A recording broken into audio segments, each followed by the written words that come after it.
I remember. More important than making your cat look like Mega Man? Yes. I mean, my cat already looks like Mega Man. So I have no excuse. I don't even know who you are, Rin. I mean, I'm Rin. Okay, so I gotta finish getting these.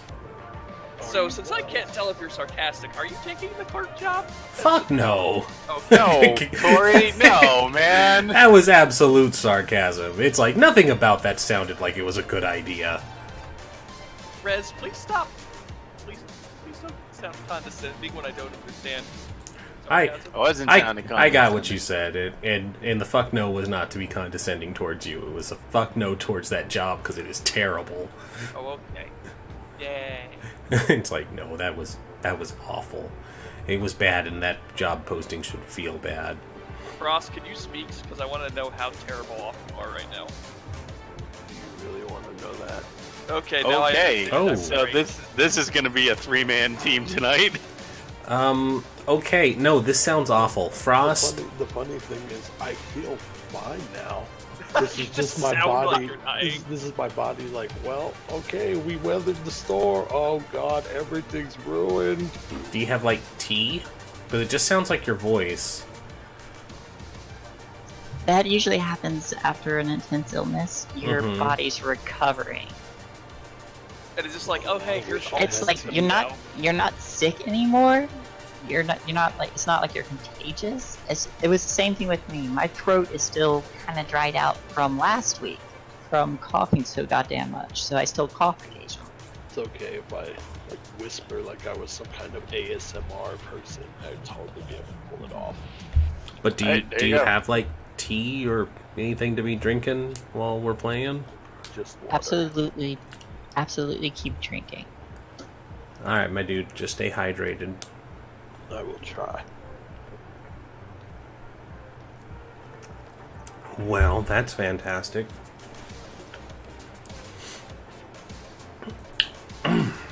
Alright, well, we are technically live, so let's get rolling. Good news, Hello. everyone. My notes on the NPC tab are still there. Yep, and also great. My file opener decided to be dumb. That's fine. Let me find my PDF. Sweet. Also, for some reason, I keep turning it down, and the Fazbot just keeps making the sick beats louder, regardless. Oh hell, Fazbot for me is muted, but he's still playing music. Well, of course he's still playing music. He's gonna play it regardless. I can still hear him playing music. Oh. Oh, yeah, that shouldn't be. That's weird. Alright, well. Hello, everyone. Welcome back to the very fourth of 5 episodes of Tales from the Loop. We currently are missing Morph because his body just hates him having fun, apparently. And we just kind of lose him for long stints at a time. It's unfortunate, but we love him. That's one way of putting it, yes. His body hates him having fun. That is basically what it is. I mean, his body just hates him in general, it seems. We're alive. How can we ruin this today?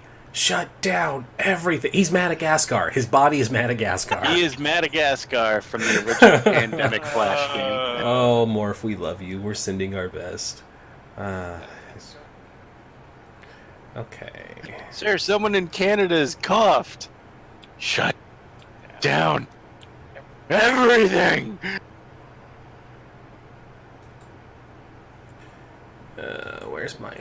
Where's my starting notes? Ah, there we go. Principles of the Loop. All right.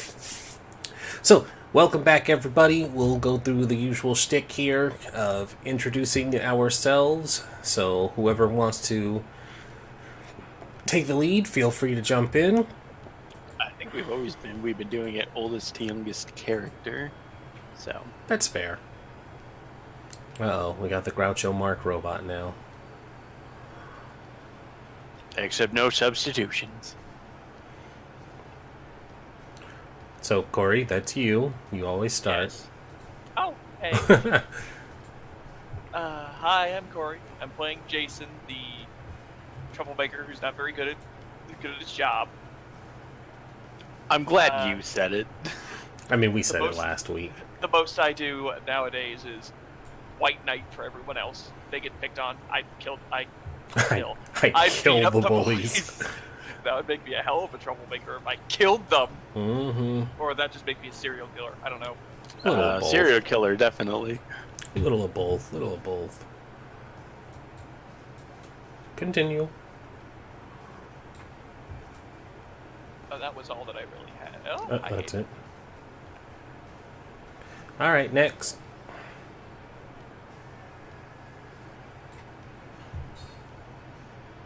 I am Shay, and I am playing Amanda, the rocker girl. Apparently also called Spoon. Yep, that's my code name. Right, I remember that. Code name Kid's Next Spoon. And next. Just whisper it. You can do it. Sorry, I was blowing my nose. Oh, that's fine too. TMI, my dude. Sorry, I can't help it. You're up. Your turn. Yeah, I'm Frost, and I'm playing William Buxley Jr. Cool. And last but never least, I'm Owen, the Team Cinnamon Bun that is always sad. putting out all the energy for the rest of the party. And she does put out all the energy for the rest of the party. Oh, I just meant your intro. Hold on, I got this. I'm Owen Crowley, and I'm the cinnamon bun for the team. It's way too much adorable, energy for that picture. It's sad, and that's just everything's terrible. And my mom doesn't come home some nights, and I have a cat, and the cat goes out when I can't because I need my sleep. And so I can have unrepentant, horrifyingly terrible nightmares every night. Also true. I wish we had a very level wizard editor that could somehow edit during stream that when you mention you're a sad cinnamon bun, it's just a picture of a cinnamon bun with googly eyes and a frowny face. That's messed up. You're messed up. Why the googly eyes? It needs the eyes for its expression to make it perfect. It's true. All right. Now we get to the hard part where I have to actually do any kind of speaking for the game, which means we have to go over the principles of the loop. This is, of course, playing Tales of the Loop, which is an alternate history 1980s game set in the near future past of 1989. Things you may know from our own timeline may not actually exist in this timeline. That being said, with the construction of the Loop Foundation in wherever we situated ourselves in mid-eastern United States, along with a sister plant in Sweden, the Loops were able to vastly put out technological advancements that are far beyond our own capabilities and make it more akin to a slice-of-life, summer fun, sci-fi, kids, Disney special movie. Tales of the Loop plays largely like things like The Goonies, Stand By Me, Teenage Babysitter, all those fun romps where the kids are the stars and shenanigans happen with great adventure. That being said, we have a couple of things to go over, and I do this every episode, and by now you should be used to it, but there are 6 principles of the loop. I will remind our characters, since we are in a collaborative storytelling game, that everybody's opinion on how the things go are important, and overall, once things are done, the DM will have the final say on how things go. But here are the principles of the loop. Number 1, your hometown is full of strange and fantastic things. That being said, as I said before, we have technological advancements far beyond what is normal for 1980s. You will see robots, you might see monsters, you may see dinosaurs, you may see things that shouldn't very well exist in the normal 1980s. It may be strange and fantastical to you, as the player, It is fairly common and mundane for the actual kids, having grown up with it and experienced it in real life. So if you see things like a robot, you don't freak the fuck out because, it's just a robot. Number 2, everyday life is dull and unforgiving. That being said, you're still kids. You have to do the boring stuff like go to school, eat your vegetables, go to bed on time, which leads us into number 3. Adults are out of reach and out of touch. You are not adventurers, you are not adults, you are not the kind of people who can just go around doing the shenanigans without any care or consequences. You are still children, ranging from the age of 10 to 15. And as children, you still have to obey parental rules, household rules, rules of the state, county, country, and all that lies in between. The adults are not a part of the mystery and cannot be there to save you from any of the horrible things that are going to happen because, of course, you're still the stars of the show. Number 4, Land of the Loop is dangerous, but kids with a capital K will not die. That does mean that nobody else is safe. You, the players, the capital K kids, can be maimed, traumatized, abused, arrested, punished, grounded, set on fire, drowned. Well, not drowned, but any of the things shy of dying can happen to you as players. So that means you can't be reckless or carefree in how you approach things because everything should be taken with an air of caution because the danger is still real and present. That also means that everybody else in the world may or may not be expendable. If you choose to do something or not do something, there could be dire consequences that affect the people around you. Number 5. The game is played scene by scene. As I said, this is largely done in the premise of movies like Stand By Me or The Goonies, and as such, it will kind of transition like a movie. We will do scenes and the boring in-between stuff like walking to a place or having to sit through an entire lecture of class. Doesn't really happen here unless it's important to the story. We will transition to certain events that will be important for the characters and never really deal with the unnecessary downtime stuff. It's just to kind of keep the story going. And lastly, number 6, the world is described collaboratively. That means everybody has a say, and everybody's say is equal and important, except for the DMs. Mine is far more equal and far more important than anyone else's. I have the final say. Hold on, I have a question about, Yes. about the words you just said. Nope. My final say is more equal and more important than anyone else's. I will always have the final outcome of how a scene will go, but as we've seen from the previous 3 episodes, I am largely open to any input or suggestions if it will make the story more awesome. That is the principles of the loop, which means it's time for us to get started. Before we start, It's always something Corey. that happened. Always me, yes, but this is a written mistake. I have control of everyone's character sheet. I Do you? noticed this when I went to select Jason Miller for the chat box. Oh, I do too. I haven't been doing anything about it. Oh, everybody has It's access. been like that. Everybody like, has the past access to year. everybody's characters. I expect you all to be responsible adults and not mess with other people's sheets when you have no business doing so. Okay. Yeah. Was just, I I mean, just discovered that, and I'm like, yeah, that's not a mistake. It was largely done that way for character creation, but yeah, everybody's been handling it like mature adults and not messing with other people's stuff, like changing people's names to Olwyn Butley. Nice going, Rin. Real There it smooth. is. There it is. Why would anybody call me Owen Who Butley? did that? What a jerk! Who would pick on the cinnamon bun? No! Only a force known as evil as God.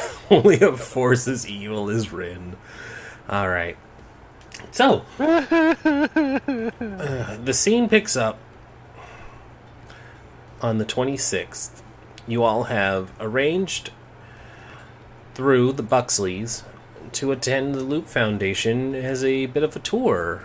William was convincing enough to tell his dad that he wanted to show his friends around how cool the foundation was, and it would help for his internship and all that other stuff.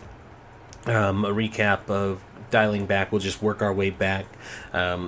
After you all had been visited by Barry And the Animal Mask kids, who turned out to be the interns that work at the Loop Foundation and are the high school kids that go to your guys' school. You all discovered that these kids were largely wearing the masks to scare off anyone who was trying to snoop around while they conducted their own investigation on what was going on with the rogue. They said android, some people said cyborg, and they had a nice back and forth about what the technicalities of it was before one person chimed in that technically if it's a girl robot it's a gynoid and all that other stuff that got derailed as William Buxley sabotaged their instruments because someone called his sister a bitch, which may or may not actually be true. You all had found these kids because shortly after Hayden had been caught by the police officer, she promptly led you all back into the forest, completely ignoring his instructions to not go into the forest, to which she helped you all sneak and infiltrate in after her own investigations had found a trail leading deeper into the forest where we were able to piece together the clues that the body had been dragged off. Wow, nothing personal, Sora. Had been dragged off towards the Loop Foundation. That's the quick recap. I will let you all go over what notes you have compiled in the investigation thus far so that we can kind of see where you're at. So Go on. Oh, I was gonna say, out of character, I know we're infiltrating the loop to try and find out more information about Amanda potentially, which is the cyborg, And Matthias, who builds. and Matthias. But Jason in character has a different lead for this, so he is unsure of what to do and is leaving it up to can't talk right now BJ to really guide him in this. Wow, that's super unfortunate. I know. There's a couple reasons why BJ can't talk. Whoa. Whoa. We're just kids, Rin. What are you doing? Don't talk with your mouth full. Because it's a BJ. I get it. We're just I kids, get Rin. it. Stop it. No. Ah! Some of Because you are his kids. nickname. Some of you are kids. I'm running away from you. Get in the van, Corey. Nope. Oh, Danger, danger. Wow. Danger, danger. Wow. It has vegan-friendly candy. He does have vegan-friendly candy. They're Fucking knife you. they're the ginger candies. Those are delicious, but I don't care. he's like, fuck, I love those. Fuck, I love those. Pulls out garden shears, but if you drop your pants, it's getting removed. Is that a fucking carrot? God. That a fucking carrot. Oh no. It was a good time. I want it to be Saturday already. We also discovered that Billy was dating Becca, but they had a fight, and Becca was with Dean, and Dean's missing too. Dean missing 2. Becky and Dean missing. Billy watched. I have someone. I need to change that. Watched Amanda die. Billy therefore might know stuff about Matthias, but either way, we're going to the Foundation first, and maybe if we can hack into a computer, nudge nudge BJ, we can find more information. yeah, nudge, nudge, BJ. Yeah, BJ. I hope you're ready to be like the MVP of the episode today. Oh. Mostly voiceless Nudge, person. I like nudge. that. This is the life you chose, BJ Blazkowicz. I didn't know such thing. Call BJ. He's not nearly cool enough to be BJ How Blazkowicz. dare you? I'm sorry. He's got the high score in Wolfenstein, don't you know? That's fair. He even found the secret Hitler level. Hitler's Twice. the final boss. I'm like, wait.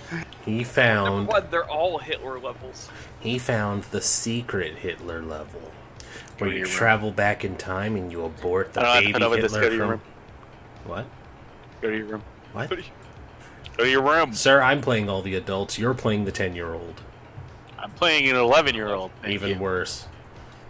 I mean, I could drop the age down, but I think at this point it'd be a little weird. It's already weird. Can we? It is can we already move weird. on? So, cool. That's all the information we have.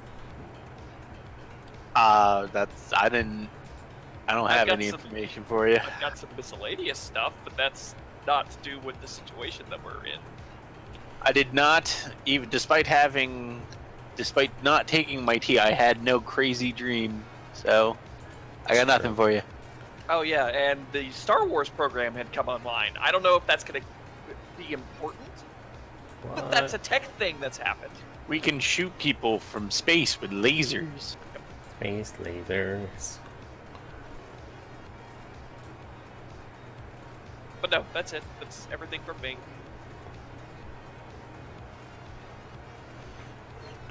By the deafening silence, no one has anything to add. It I have doesn't nothing sound to like add. it. Yeah, doesn't sound like we missed anything. But I could be full of shit. I mean, we probably did, but it probably wasn't important. I don't know. Important. The robot might be trying to get revenge on everybody. I don't know if we mentioned that. Yeah, the robot or cyborg or android, Gynoid. whatever. Yes, that had apparently kidnapped Becca and what's his name? Matthias is planning something on the eve of the party that happened last year for this year. Which will Cool be. kids are having a death anniversary party. And what day was that? Halloween. No, not Halloween.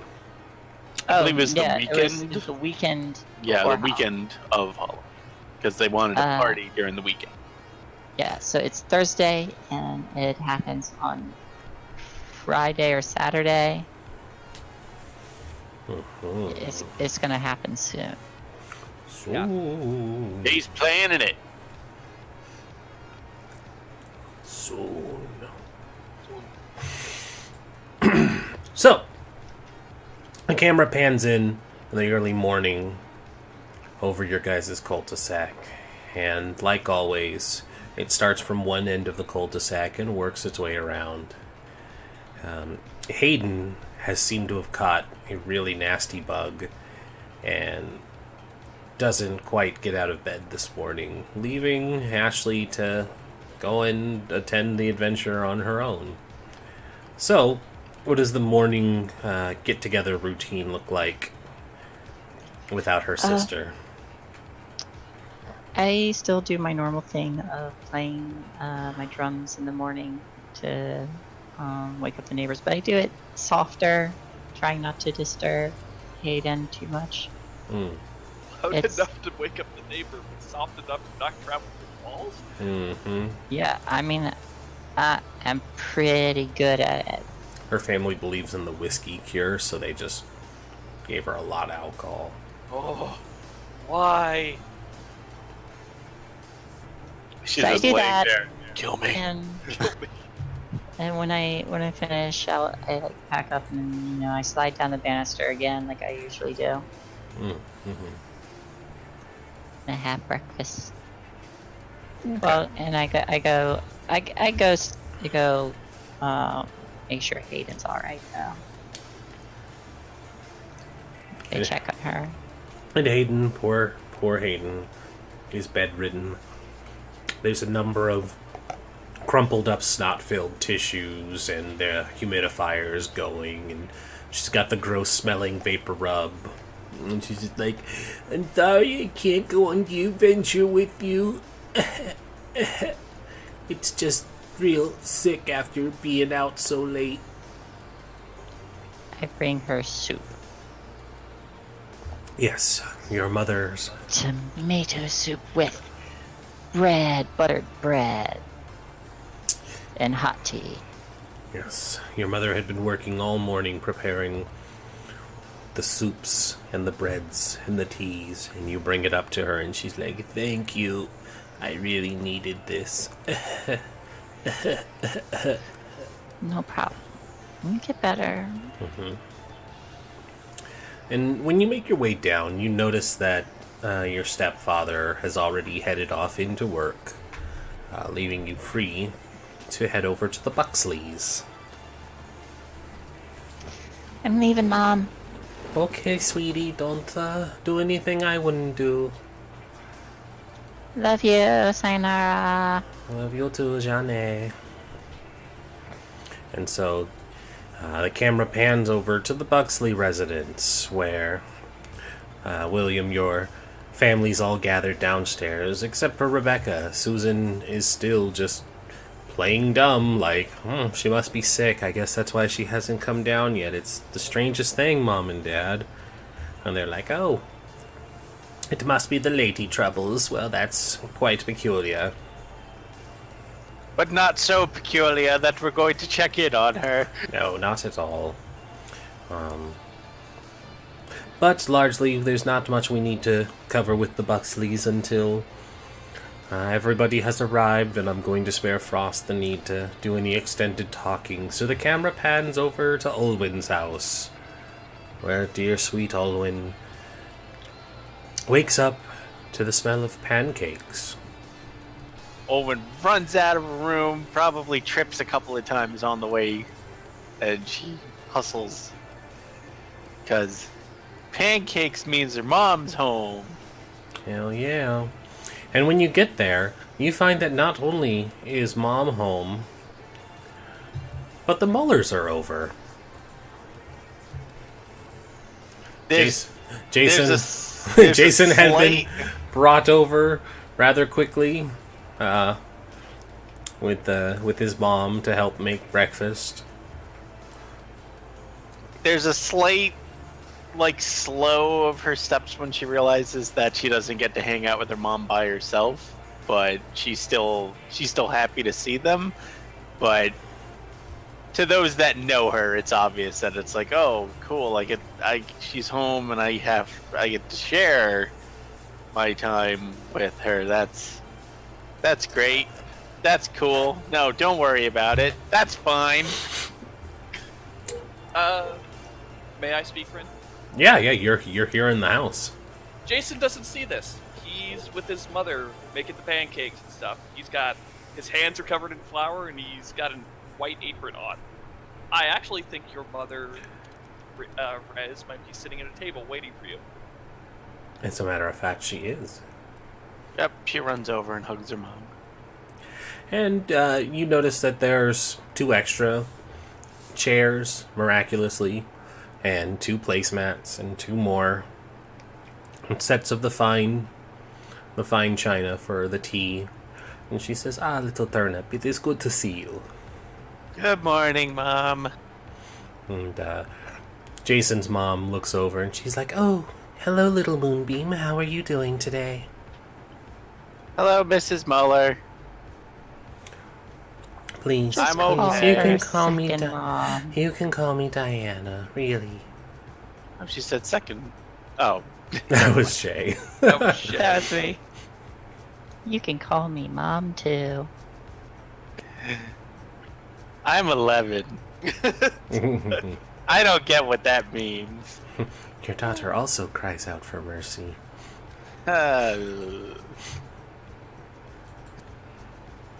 Owen looks very uncomfortable, and she's like, it's been kind of taught to her, so because of society and all, it's like you call grown-ups like Mr. and Mrs. even if they tell you not to. Mm. It's like, yes, Mrs. Muller. And she's like, so precious. She's getting so big. Yes, she is eating very well, I assure you. And she's just like, how many sugars, darling? As she's pouring your tea. How many pancakes? Jason says he's the one cooking. I'll have 2, and that was clearly an answer to both of them.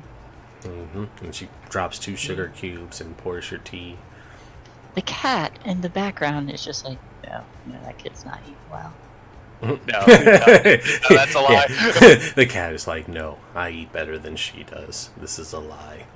She keeps giving me all her food. Did she have? Was it just a regular night terror last night, or did she have anything in particular? No, she probably just had regular night terrors. Okay, so she'll sit down and drink her tea. Jason finishes the pancakes for Olwen and covers them in real maple syrup from his house. I You don't got know that. the difference between real syrup and pancake syrup. You got that real shit. Got the real shit from Canada. Yay! All of those arteries, all those 11-year-old arteries. Here we go. Fine. They'll be fine. You need the calories anyway, even if they are sugar calories. We'll all just die. Here you go, Olwen, and he drops it, and he just puts the plate in front of you, and then starts cooking for the rest of the household. Thank you. And then she just I- like devours it. I'd pat your head, but they're covered in flour. So, we heard that you were going to be shown a tour of the Loop Foundation from the Mullers. Or, not the Mullers, the Buxleys. Is she asking? She's just talking in general. Okay, I was gonna say because I don't think Olwen knows that. She was asleep during most of that. Mm-hmm. Where? Don't you remember, Olwen? We were gonna ask BJ if he could show us around where his family works. They got all these cool robots and computers and stuff. Oh, We okay. did talk about that. We just didn't confirm it. We did it while we were walking back from the forest. Okay. And the two of them look at you when you say walking back from the forest. No, to get Wait shot. a minute. Not shut up, Rin. Your character just said it. No, my character did not say it. This is what happens when you don't have an in-character voice that's different from your out-of-character Yeah, voice. I thought that was all in character. Hang head.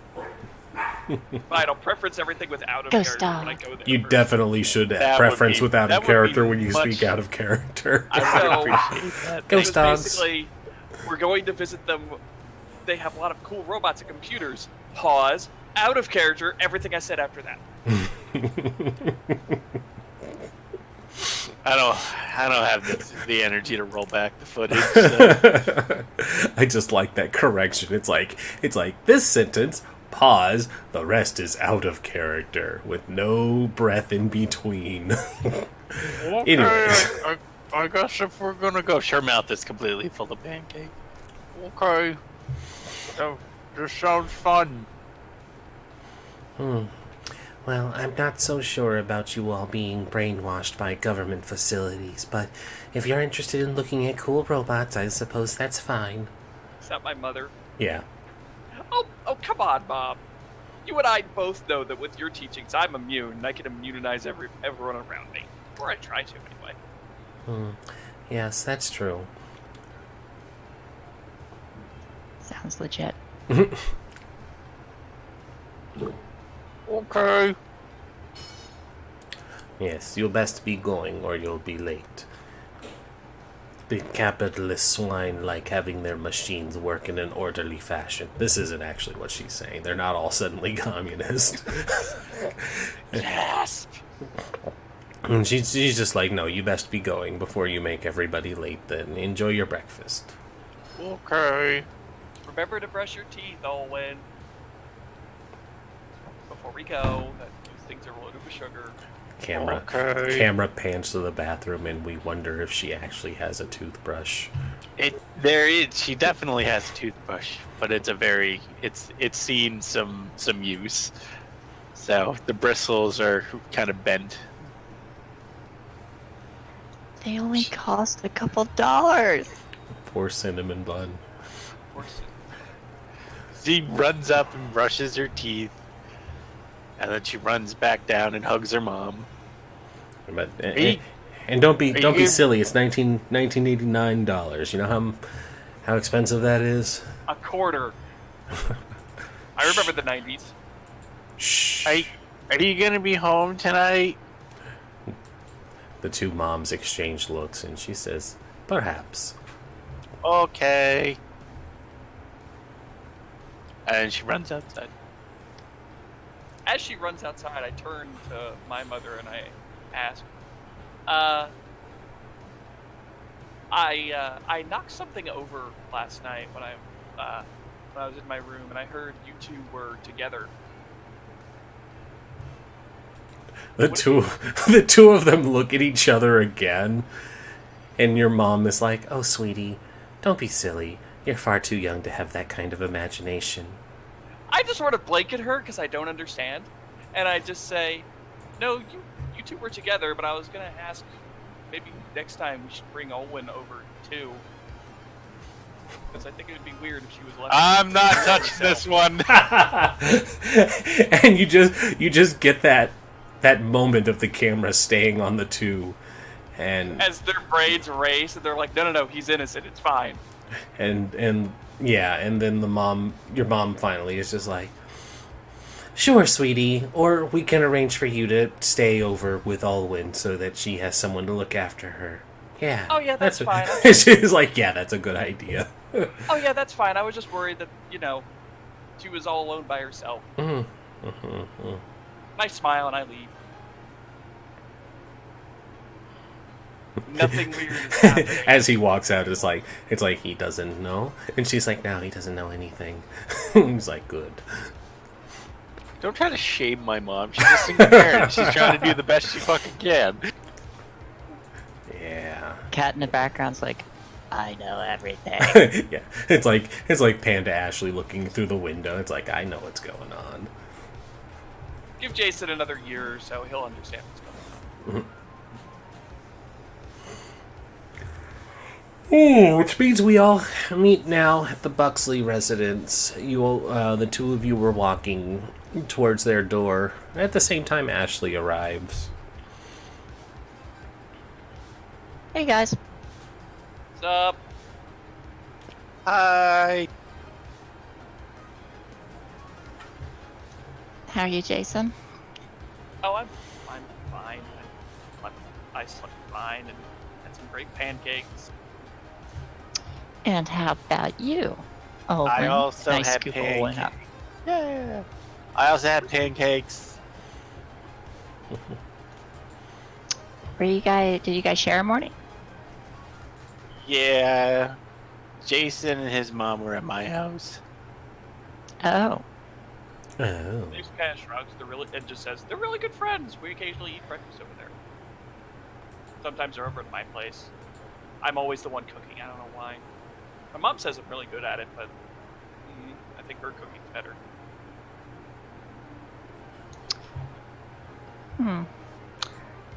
By the way, By the where's way, Hayden? Hayden's sick. Oh, that's terrible. Yeah, she can't get out of bed. We are down one.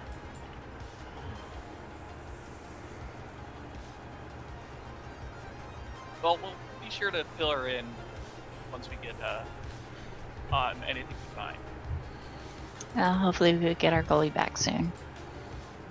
Yeah, we need our Porgies. Also, Owen, do you want a coloring book? Okay.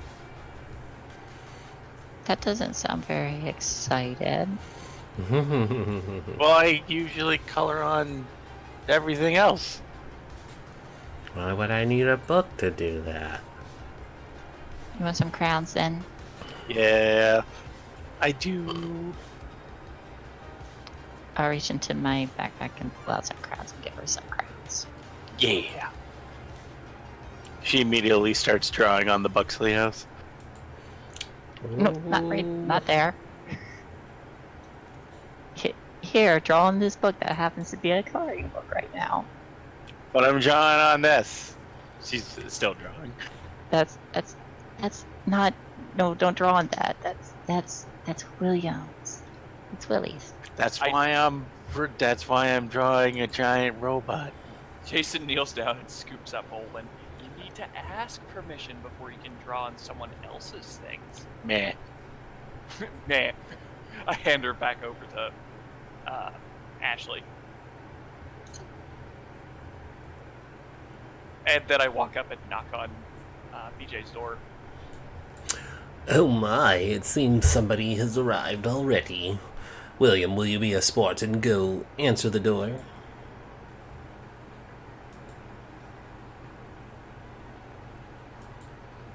Alive. Is he though? He very slowly, he kind of hurries over to the door, but slowly opens it to not make it look like he's been expecting this whole time. Hey, Willie. Very loudly. everybody. Hey, BJ, what's up? Hello. Hey, everybody. You guys ready to go? Yeah. Hayden's down and out. She's sick. Well, hopefully we don't need to. Yeah, he looks back to see if his parents are paying any attention. We won't need any to hit anything with a stick later. I mean, hey, he got me. You didn't hit anything with a stick yet. Yeah. Yet. And then Willie will look back to his parents and go, "All right, we're ready." Well, it seems you are. I hope you kids are excited for adventure. And he, throws up his arms with his lab coat dramatically. Hey, Mr. Buxley. Hey, Mrs. Buxley. Oh, hello, Ashley. It's good to see that you weren't making too much noise today. I'm trying to get better. Hello, and she waves enthusiastically. Ah, Owen, also good to see you. Hello, Mrs. and Mr. Buxley. Good to see you not coming over for a handout. Whoa, wrong house.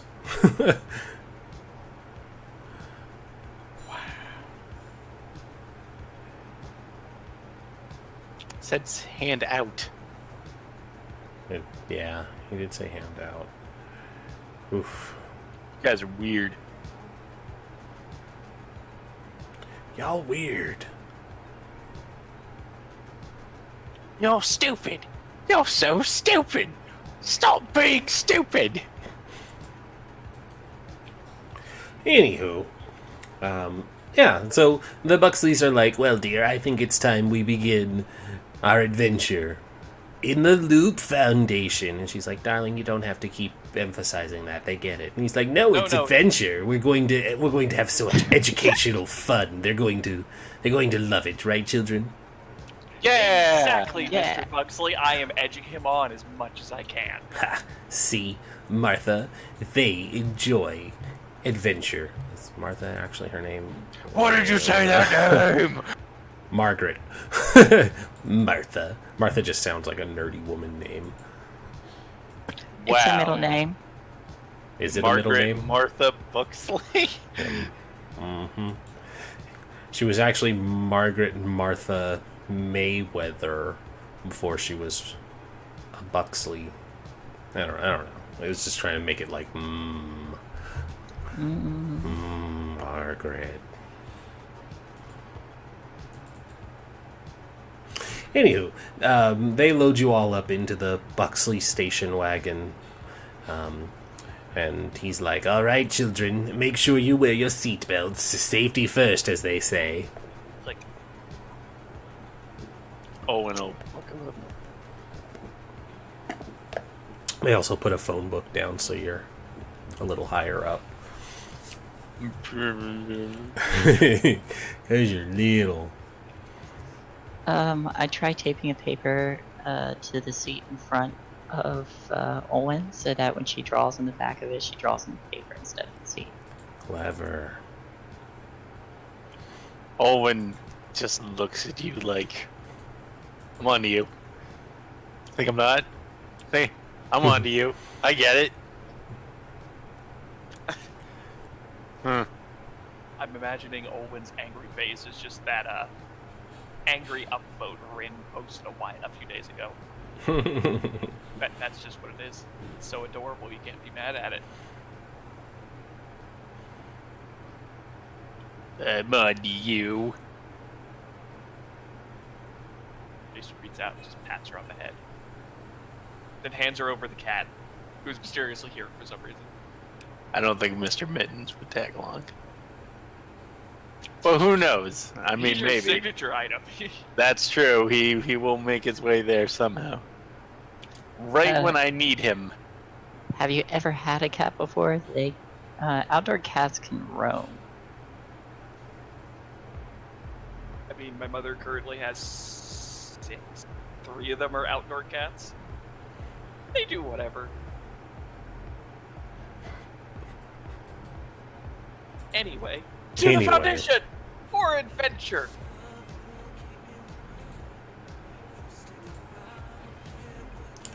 And the car Adventure! The car starts to drive, and as you've all piled in,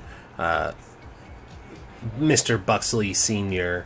looks at you through the rearview mirror and he says, "I have a special treat for you children," and he pops in his tape of Weird Al, and it starts playing Amish Paradise, and he says, don't tell the missus, but we're going to get crazy on the way here." I turned the day. Between you and me, I love your father. I'm sorry, Amish Paradise was released in 1996. Shut up! Shut up! It's from the future! It is from the future. I invented a time machine and went to the 90s and brought back all the Weird Al's greatest hits. Oh, you are right though. I gotta be correct here. He's been at it for a long time. You have to forgive me. It's okay. My No, pig won that was the first place first in thing the I did. contest. Like, my pig won first place in the contest because I went to an alternate universe where science was advanced. Oh, that's why I messed it up. His movie came out in 1989. UHF. Yep. So you can forgive me for messing up. I technically was not incorrect. I just got my references wrong. It's okay. It's a good Soundtrack. song. Well, I'm gonna look at the soundtrack options because Could there's you, Polka Party? yeah, there we go, Polka Party. Yeah, like with almost any music, Ashley does start kind of like I do start kind of like moving to the beat and kind of like tapping my drumsticks along. He flips it to Attack of the Radioactive Hamsters from a Planet Near Mars. I've never heard of that one, and I need to look it up now. Kind of feel like maybe his earlier quite the stuff title. wasn't as... feel like his later stuff is a little more better, well known. Yeah. Generic blues. I think I'm a clone now instead of I think I'm alone now. Is that 89? That's 88. It's 88, there you go. And it's also scientifically topical. Or his real smash hit, The Biggest Ball of Twine in Minnesota. Never heard that one. Nope. I've never heard of, like, an eighth of these songs. It's like, most of these songs are lost to me. Anyways, the drive is not very long on the roads. Well, you guys had taken, the back trails and stuff, and it probably, you're kids, so you're not keeping track of the time, but in real life perspective, it's probably like, an hour of hiking through this forest. It's only like a 15-minute drive on the roads. And before long, you guys arrive at the gates of the Loop Foundation. You can see it through the barbed wired fence that has a security post and one of the lifty up gates that has a security guard stationed at it. The Loop Foundation itself is a massive white building built into the side of this hill. William's father explains to you guys, and he's like, "Oh yes, it It certainly looks impressive, but most of the facility is actually built underground. It's safer to conduct the experiments there, you see. If something bad were to happen, it would all be contained there and not do any real damage to the town itself. How far does it go? Oh, several miles. What kind of experiments? And I am ready to roll a charm. Roll me a charm. What kind of experiments? Tell me about does your he get- science. I got a Does he success. get an extra? Does he get an extra die because I was talking about it too? Or No. asking about it. No, because he only needs one success, so it doesn't really matter too much. Yeah, so you're just kind of like, what kind of experiments? And he's like, oh, all kinds of experiments, my boy. Once we genetically modified a raccoon. Really? Really? It- He's not actually a raccoon, but okay. How did you genetically modify him? As I'm doing my best to seem interested. Oh, The auger didn't make it. Oh, sad. Sad. I remember. I get that Yeah. reference. Yeah. Sad. He's like, he kind of looks sorrowful in the mirror for a moment. He says, "The author didn't make it, but we taught it how to recognize shapes and colors, and before long, it had started building devices to escape its confinement. How fascinating." NASA took an interest in it after a while, and I think they plan to send it to the moon. Wow. Sounds cool and scary. Well, it's not like he's going to understand what's happening to him. He's not going to get lost in space or anything. Foreshadowing. Not like he'll never understand how to use weaponry or anything. Total foreshadowing. No, why would anyone teach a raccoon how to use a gun? That's just silly.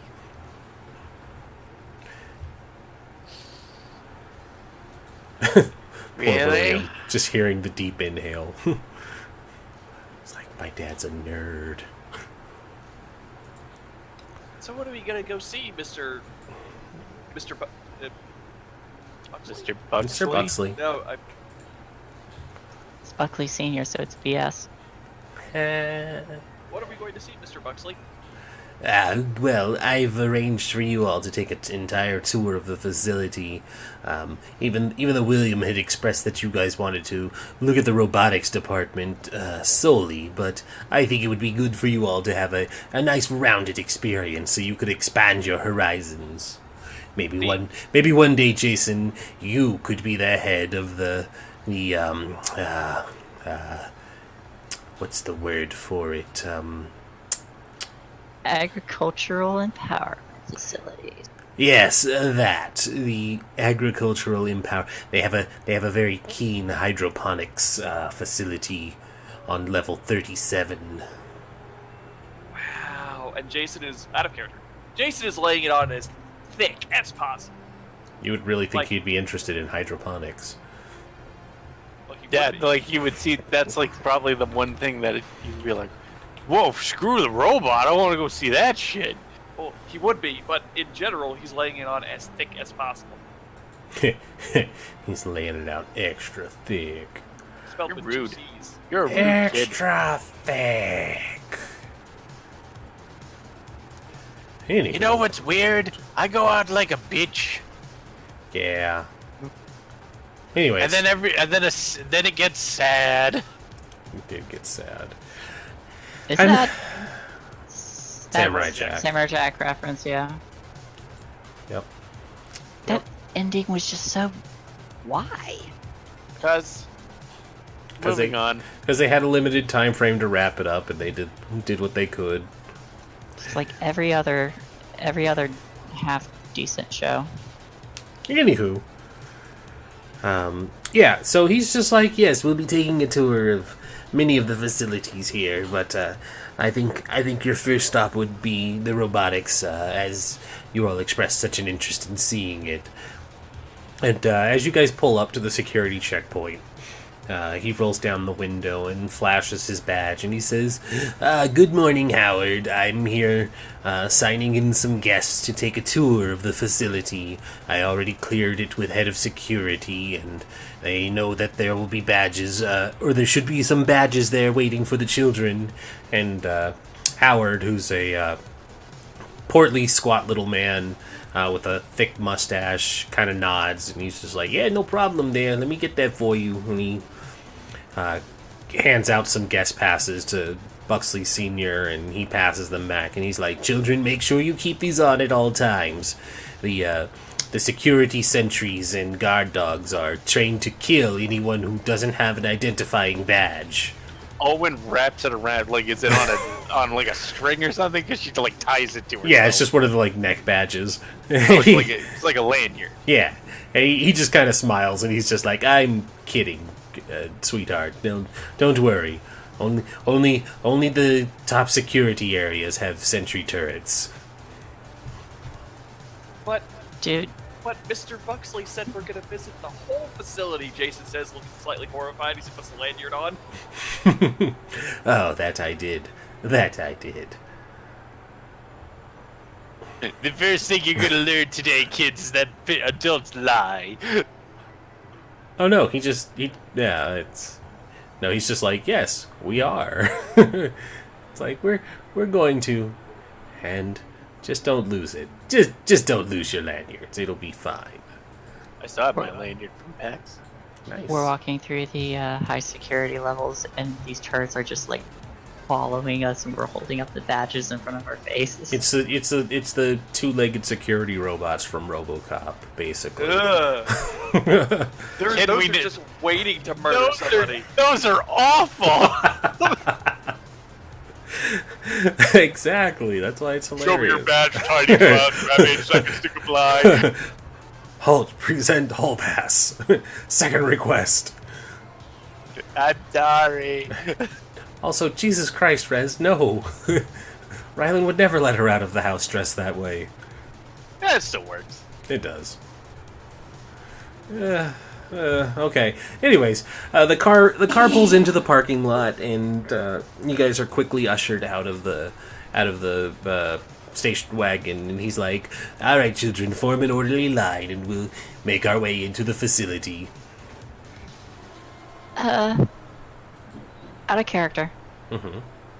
Does a golden retriever wearing a mechanical collar come running up to us, saying, "I just met you and I love you"? I just met you, and I love you. Squirrel? No, no Dougs. Man. Doug's just the best. So is everybody lined up and heading inside? Yes, slightly terrified Yeah. heading inside. I'm You're holding. scared now. Like every camera Owen goes to, she like holds the Yeah, pass. just Like, oh, like- don't you me. Multi-pass. I offer Owen a hand to Does- hold. Does Owen draw a smiley face when they need the cameras? No, she's absolutely terrified. So you all make your way inside. There's a nice like blue carpet and on the door, and it's a like sliding door that's completely black tinted, so you can't see inside from the outside. But when it opens, there's like the air pressure and the drop down fan that keeps all the contaminants out, and the second set of doors open after that. And when you walk through the second set of doors, the like gloomy, almost rainy fall, not exterior, but like lighting and just general sense of the area is completely overtaken by just white fluorescent, and the panels, the floor, the desks, everything is this sterilized white, and you Jason can has to squint. Yep, and you can hear the faintest squeak of shoes because everything is just perfectly waxed and polished. And William adjusts his lab coat and walks with you all, and you're like the only like color in this reception hall, because just there's just nothing. And behind the desk is a receptionist. She's dressed in like a white outfit as well, and her hair is done up in a neat little bun, and she says, "Good morning, Mr. Buxley." And he says, "Good morning, Samantha. I'm here with some children to take a tour of the Foundation. We've gotten the go-ahead." And she says, "Actually, Mr. Buxley, there's been a slight complication." And he says, "Oh dear, what sort of complication?" And she kind of like clicks some notes, and she says, "Head of security would like to speak to you." And he says, "Oh dear, what does Marcus want at this time?" Jason looks worryingly over at the rest of the party. And she says, "Mr. Preston just has some news to share with you about the interns." And he says, "Oh dear. Well, that's fine. Go ahead and let him know that we've arrived," she says, "at once." And she picks up a big phone, because it's the 80s, so all the phones are large and stuff. And she picks it up and dials. And she says, "Yes, Mr. Preston, William Buxley and the children have arrived." "Mm-hmm. Yes. Very good. I'll let them know." And she hangs up the phone, and she says, "Mr. Preston will be up shortly. Don't you just have them have a seat, and you all can begin talking in a moment." He says, "Very good." And he kind of turns and gives you all a sympathetic look, and he says, "I apologize, children. This is an unexpected circumstance, but it sounds like something might have happened last night, and we will need to discuss that matter in private. You all can just keep yourselves entertained for a few moments, can't you?" He kind of looks to his son most of all, as the de facto leader of this rabble of children in his mind. Oh no. Owen holds up her pass. Oh, Jason speaks. What was Mr. Frostman?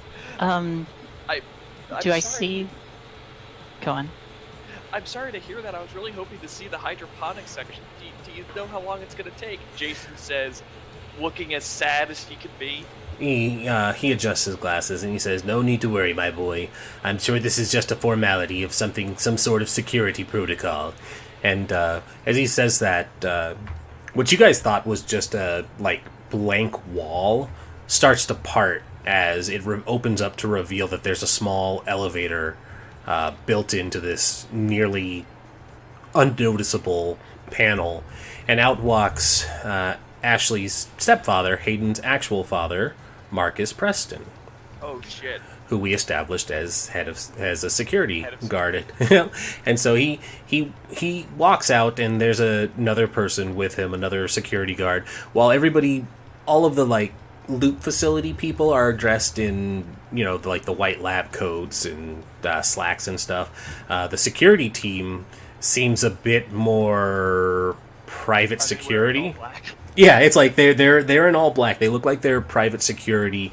The person flanking your stepfather has a whatever the equivalent of a late 1980s submachine gun slung on his shoulder. He's got Oh, shit. He's got an Uzi. probably not an Uzi, but and I don't want to. 80s. Yeah, it is, but it's a little not quite on the nose. Probably an MP5. I don't know if an MP5 is old or what the lifespan of the MP5 is. So, but he's got a small submachine gun. You can very clearly see that he's got it just slung over his shoulder like it's normal. Oh, 1966. Okay, so yeah, he's got an MP5. Owen holds up her pass. Yeah, and he Jason also holds it fast. casually nods at the two of you. But Mr. Preston pulls William's father over to the side, and the two of them begin talking in a little bit of hushed tones while the other agent is standing there kind of keeping his eye on you guys more because you're a bunch of little children. But he doesn't He just kind of smiles when the pass is shown, but he doesn't talk or make any gestures. He looks very professional. Whispered. Okay, you guys go. I've talked enough. I was gonna try to make an investigate to try to hear what is going on. Absolutely. Yeah, I wanted to make one too. Can like one of my drumsticks just kind of like fall out of my pocket and roll a little bit, and I go get it? You can attempt a stealth roll to make that look casual.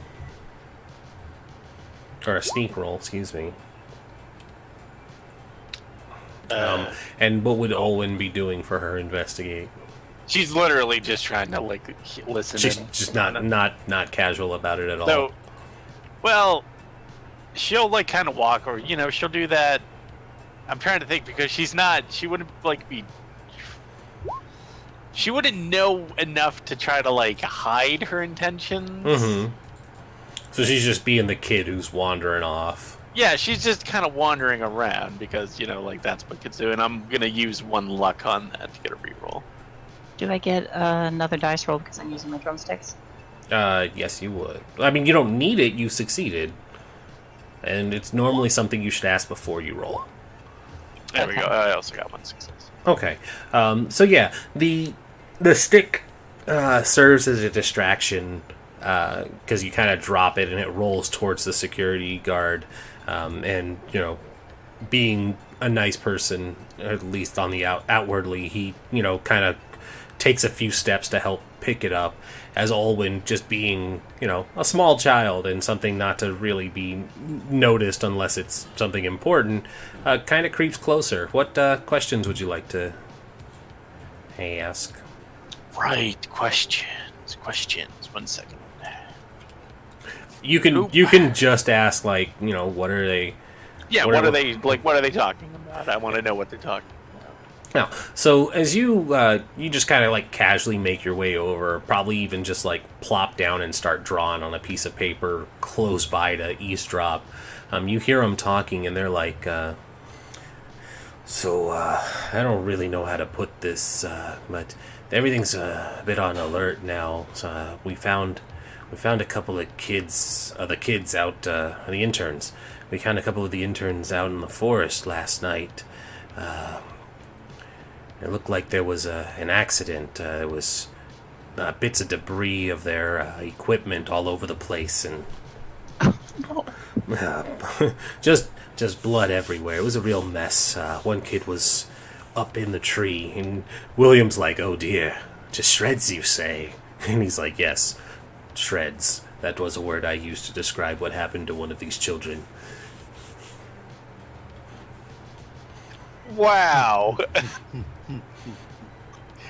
Buxley, you're a fucking psychopath. You just turn and look at they just turn and look at BJ, and he's like, "What?" Yeah, like hearing Buxley Jr.'s maniacal laughter, like the camera just kind of pans over to him. Good. And he's just like,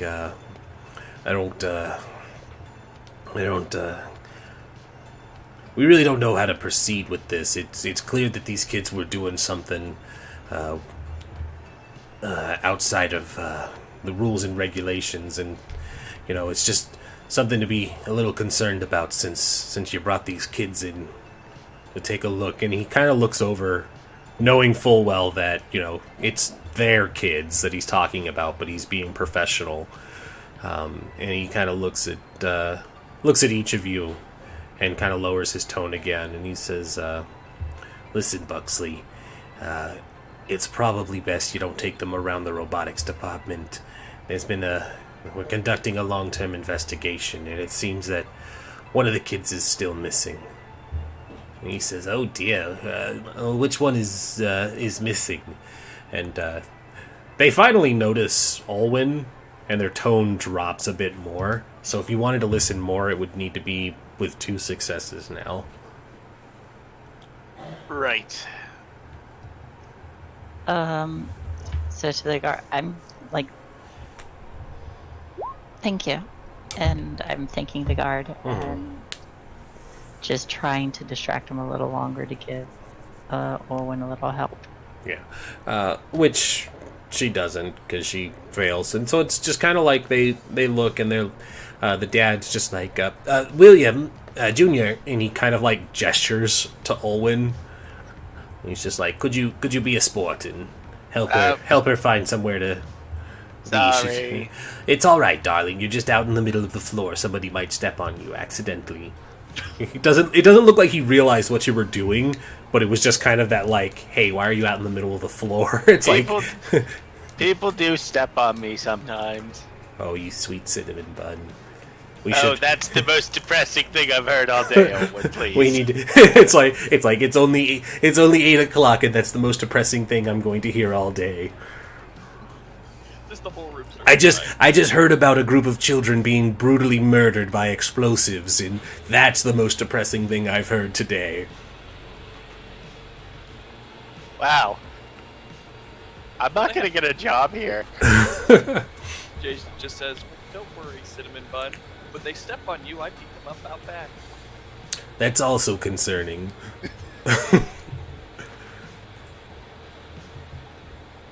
This is a really fucked up town.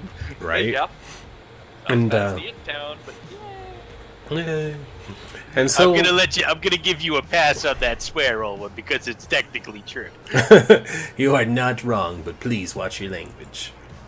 Yeah, Olwen will let herself get pulled away because she's and she'll kind of like whisper to Jason like, he said that something blew up and like killed a bunch of kids. Jason's still looking kind of scared. You know what? I wouldn't put it past these government pigs. It was the interns. Well, specifically what he said was they found like the shrapnel of their equipment, and then words like "to shreds" and I'm up, 11. and I know, up in a tree, and other I horrible now- descriptors. I now fully understand why So- PJ was laughing maniacally. Mm-hmm.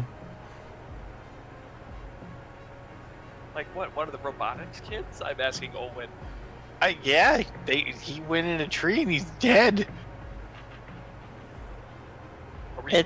Are we in earshot of BJ? Sure. So he I like that Rin's choice of words indicate that something else got torn, that their machine got torn to shreds. But it's still ambiguous enough that it's like, what the fuck?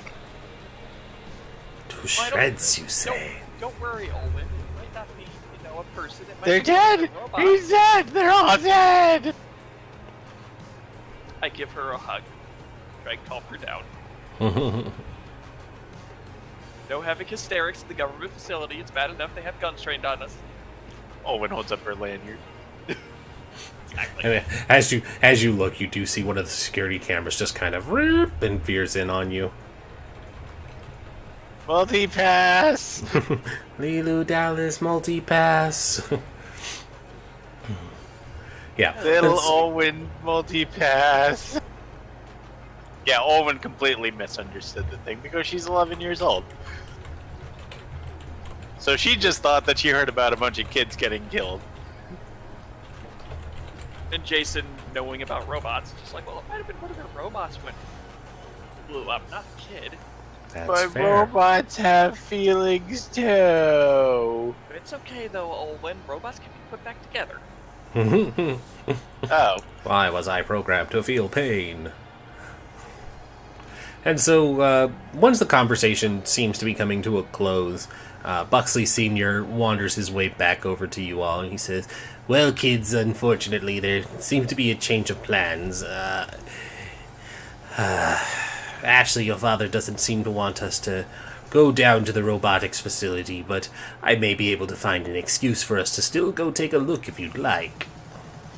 That'd be nice if we can at least just peek around a little bit. Yes, real unfortunate thing that happened. I don't suppose any of you might have known some of the interns around here. Jason kinda I think shrugged. some of the kids at our school go to here. Yes, Yes, there seems to have been a little accident. Everybody's fine, I assure you. Just going to be hospitalized for a little while. Oh gosh. Jason just kind of shrugs. The only guy I knew was Barry, and that was because he has the most majestic of fans. Barry Kramer. Jason shrugs. He didn't know his last name. Well, that's unfortunate. I think they did find one of the students with a bear mask. A bear mask? And Jason is asking as if he doesn't know why they had masks.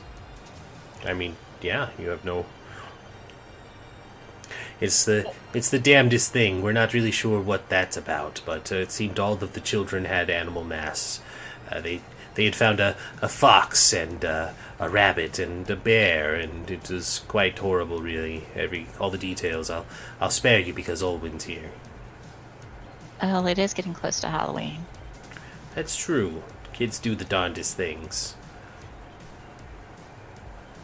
Shall we start the tour rather than focus on the grim? I'm glad everyone's all right, though. Yes, everybody is fine, I assure you. And he kind of like still gives that like parental. It's like, yeah, everybody's fine. They went to dog heaven. What is considered insight? Investigate. Investigate. Empathize. Oh, right. Yeah, empathize is a thing that we can also do. I would like to empathize. The ability to what makes a person, an animal, or a conscious robot tick. To study what makes it tick and how to find its weakness. You need to study or talk to the creature or person to be able to roll for the skill. If you succeed, you get to ask for 2 questions. What is her weak spot? How can I make her do something? What does she feel? What does she want? What will she do? Is she lying? Yep. So you got. I think every additional success gives another point. Yep. One additional question. Ask 1 additional question and take +1 die on 1 roll when you use the information. Up to +3. Double down.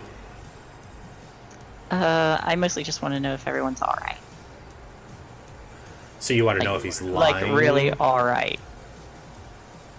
So you want to I want try. to know if he's telling the truth. Yeah, you get the feeling that he's doing the like protective parent thing. Your goldfish did not go to a farm upriver. Your dog is not just sleeping. You know, that sort of thing. It's like he's not lying. He's treating you like a child and protecting your delicate sensibilities. But He's lying. yeah. So I can do I get the sense that like someone's actually dead? Or Oh yeah, to shreds. The exact word used was to shreds. Okay. Wow, Frost. Wow. We don't know if it's his fault. Given that all he did was sabotage their RC remote control thing. Yeah. Unless that was like some kind of The words you used were to explode. to blow up in their hand, like with the batteries. The words used were to explode. Yes. Was it a thermonuclear RC car adapter remote? I shall refer us again to the principles of the loop. Your hometown is full of strange and fantastic things. Doesn't mean everything goes nuclear when it Sir, blows you have flying cars and sentient robots in this alternate 1980s timeline. And these are dweeby interns. You think they could have afforded that, let alone been able to take it? And They do are something that interns was- for the premier scientific foundation. Frost, I don't think it was a matter of affording. I think they borrowed. to back up Rin. Even if the kid's not dead, at the very least, he no longer has hands. Yeah, he probably does not have fingers. You rigged an electronic device to explode, and I'm pretty sure you had a high success on that too. You got like 3. Yeah, you probably ruined that child's life. All because he called your sister a bitch. No, I'm not making you feel bad about it. It's just like, yeah, Well, now you. I feel super bad. Well, you don't know in character. No one's told you. That's true. Nobody has told you in character. You just, nobody calls your sister a bitch. It's fine. And Owen was just freaking out that a robot exploded, and Jason said, "Don't worry about robots. Back together. It's fine."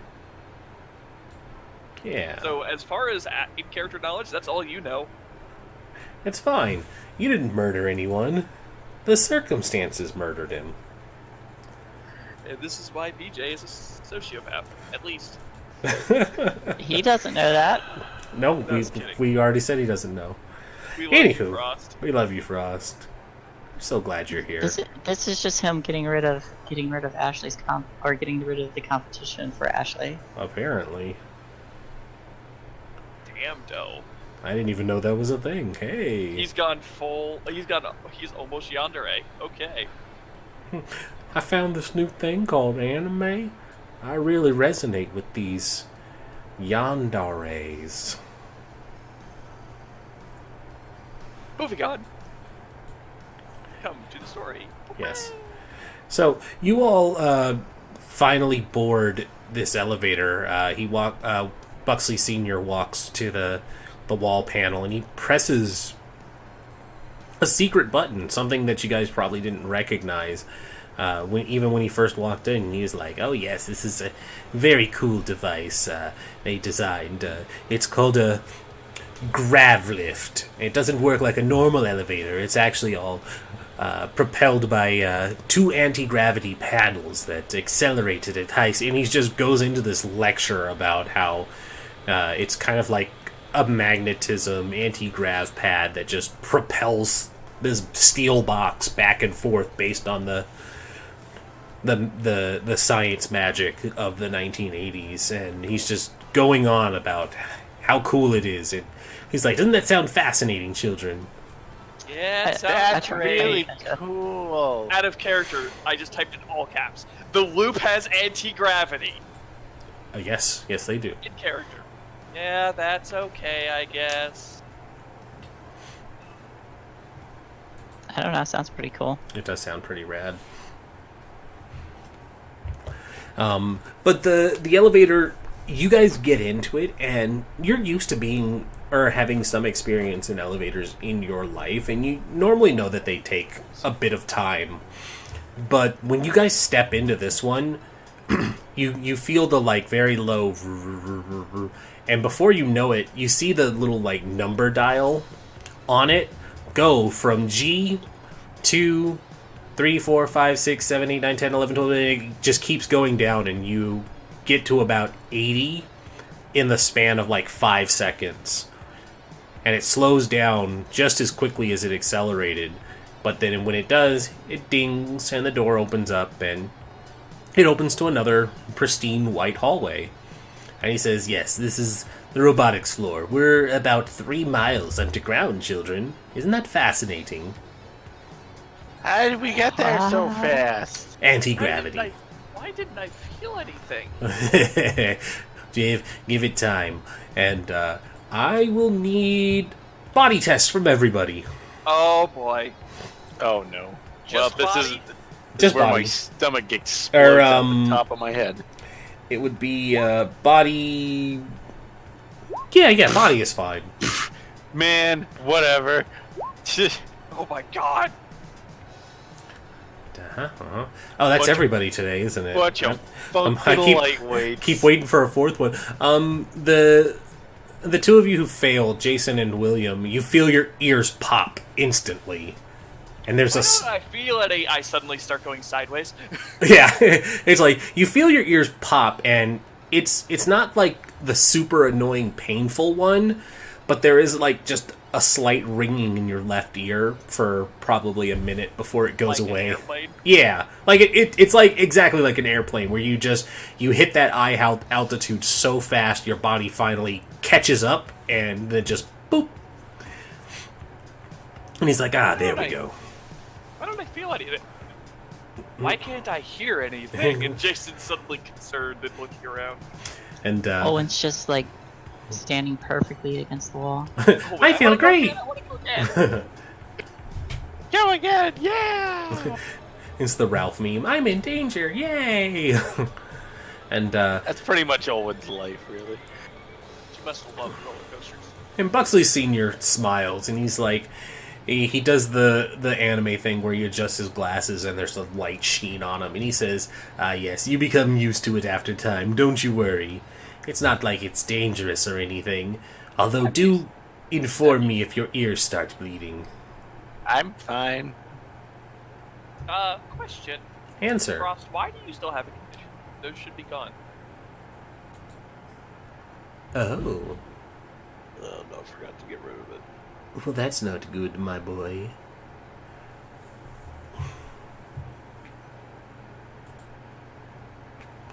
I believe they go away every start of the new session, right, Ren? More or less, yeah. Okay. I think that is the case.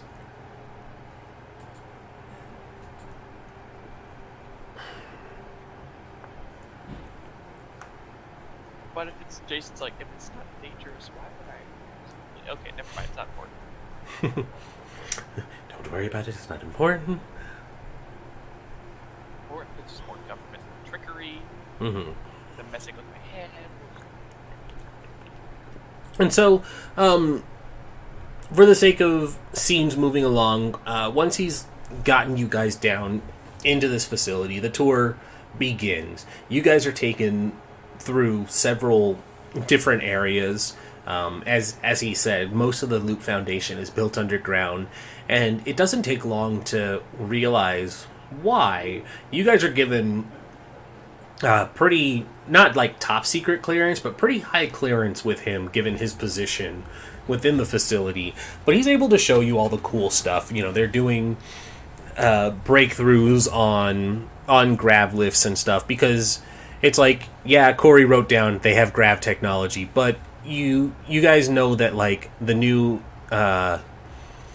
freight trucks and trains and stuff in larger cities actually use the same kind of grav technology. You know, it may not be out in your small town per se, but, you know, in the larger cities and stuff where things are getting upgraded on a larger scale, and for, like, the massive economy that is alternate 1985's America, rely heavily on this grav technology.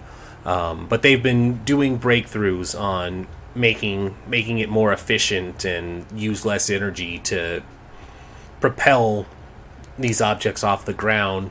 There are new robotics plants that are where they're upgrading different types of robots. The hydroponics looks amazing because they're growing all kinds of stuff within small containers, and, you know, it's like yeah, this food can be, you know, grown in, you know, a fourth of the time that it would take in natural sunlight and great weather conditions. Yeah. It's like, well, I got my first boner over plants. And before long, and when I say before long, this tour has probably been about 2 hours, and you guys have gone, you know, from the 70th floor, working your way up, and you hit about the 25th floor, and he's like, well, this is the intern's lab for the robotics facility. If any of the children decided to show up today, they should be in here working. Oh, so you mean this is where we'll be working? Jason says. Absolutely. It's certainly where William will be once he finally finishes his application. But I'm very impressed to see that you're interested as well, Jason. We'll definitely sign off as a reference for when you apply. And he says that genuinely. He's I like, can draw. Is there a drawing thing? absolutely, darling. We have plenty of arts and crafts supplies. It might be the janitors for the next, like, couple of weeks might find idea. just the odd drawing here and there on a wall. Well, And so- design's very important for machines, Olwen. Mm-hmm. And so he opens up the door to this facility, and you largely see that it has been investigated by the security team. There's, like, not like the police tape, but it looks like a couple of areas have been cordoned off and have like a plastic cellophane over them to preserve the contents underneath. And he says, "Oh dear, it's much more tragic than I thought." And each of these sealed off like desks have name tags in front of them, and you see, Barry Kramer, and then like Mai Cho, and oh shit, what was the other kid's name who revealed himself to be Hayden's boyfriend?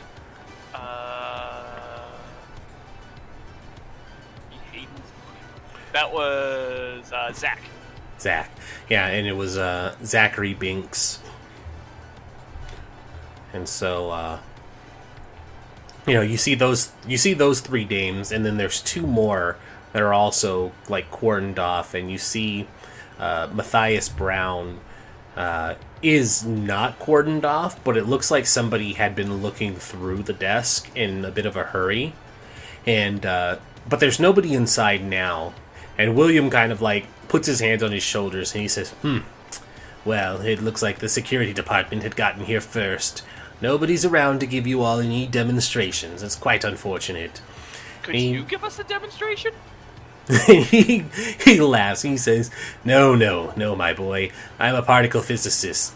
If I were to give you a demonstration, I'd be smashing atoms through the accelerator and showing you miniature black holes. But I could probably... sounds cool! Yes, it's quite cool. But I could probably find somebody who might be able to give you a bit more information. He, like, scratches his chin for a minute, thinking... That might be neat. Yes, it might be neat. We could wait right here and wait for you to get back. We're not going anywhere, and if we do wander off, I mean, I really don't want to wander off. Those guards are scary. Yes, they can be quite scary. I'm going to try and roll a charm. There you go. That he will go Do get it. somebody. Do it. Whoop. 2 successes. 2 successes. What do I get if I buy something? Where is the buy sheet? There it is. Keep to leave me, lasting friendship, take risks to help. We'll try. I want to buy that they will try and persuade others to believe me, and in the sense that he's going off to find somebody, he will continually try to convince the person to show us a demonstration, so that way we he's very determined to find somebody so that you guys have enough time to look around. Yes. Excellent. Cool. Yeah, and so he kind of looks at you and he's like, "Well, I think it would do your mother good if you had some positive influences in your life. So I'll go." There's nothing at that point, and he's doing his best stone-faced with a fake smile. No, it's one of those like parent things where it's like, yes, finding a good role model to help push you in the right direction, because you're still the troublemaker kid, regardless of you being bad at it. It's like everybody still pegs you as the troublemaker, and so he's like, I know, just unconsciously he made fun of Jason's mother, and now Jason's like, I'm resisting. No. He's not making fun of your mom. He's saying it will make her happy if he finds you a positive role model. Exactly, I know, and Jason's thinking to himself, "What, you're saying my mother isn't a positive role model, you son of a bitch?" And he's doing... Okay, so you're sensitive. Yeah, okay, I got you. Your character is choosing to take it the wrong way. I got Yes. you. Okay. There you go. And so he's just like, yes, I'll find... it'll do good to find you somebody who can steer you in the right direction. And so he just kind of like smiles, thinking that he said something nice to Jason, but Jason is inwardly planning to make his car explode. Just everyone that knows him sees Jason's eyes suddenly just twitch. And He's he trying does. to help. He does. He wanders off to go find somebody, leaving you all enough time. So, what does everybody want to do to conduct this investigation then? Search Matthias's desk. Search the shit out of that desk. But also to search it in such a way that afterwards we can put it back exactly how it was. Looking around, are there any like cameras or anything in this place? You can give me a I keep thinking notice is a thing, but I don't think it is. Investigate or comprehend are the best things closest to it. Comprehend be for looking at stuff. Not really. Piece of information you'll be able to find. No, that's like understand. Look, that's doing research and trying to understand the stuff you found from investigate. So basically, investigate is now spot, and comprehend is investigate from D&D. Yeah. Okay. So yeah, go ahead and give me a quick investigate first, Ashley, because I think that will pertain to how everybody goes forward. 2 successes. So you can. What page are the buyouts on? It's on. They start on the skills section if you have the bookmark. Yeah, but it's page 72 and down. So you posed one question, but you've got 2 more that you can pose as well. And when you ask, are there security cameras, you're looking around, and yeah, you notice that there is a very small camera built into one of the corners. But it looks like it just has a large periphery view of the entire work area. So if you were careful about your snooping, you might be able to not be noticed. Or by the time someone notices, it'll probably be too late, because it's just one of those, like, if something explodes, they can go back and review the footage and see what happened type cameras. Hospital dome cameras. Yeah, it's one of the dome cameras. It's got a feed to the security, and that's the thing. Like the camera will pan out to the security room where it's this gigantic wall, and there are just dozens of monitors and a single security guard with his feet up, and he's not looking at any of them. Do I see how to turn it off temporarily? No, you do I not. I have a question for you to ask Shay, unless you have something else. I'm open to suggestions. Can you ask to see if there's any computers around? Are there any computers around? Yes, in fact, there are. There are, actually, at each desk, there is a, I gotta actually look this up and make a funny alternative name now. Let's see how far the And- computers were by this point. And I have one more question, right? No, you asked 3. Oh. So Alright. a success entitles you to 2 questions, and every success gives you 1 additional. So you asked if there was one, can you turn it off, and are there computers? So you are all done. And you mentioned that it's a periphery, so there's a way to stay out of it. It's covering the entire room is your guess.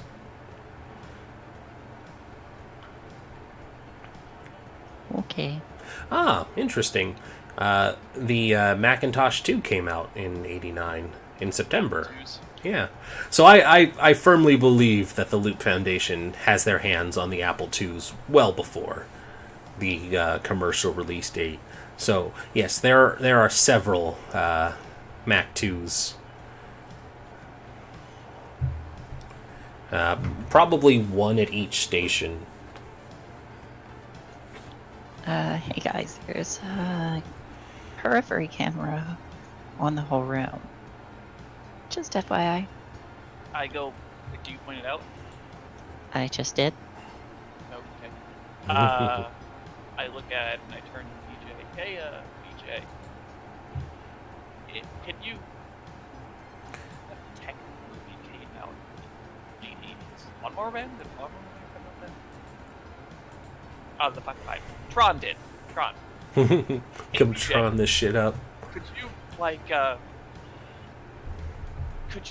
get me into a computer and turn off the camera?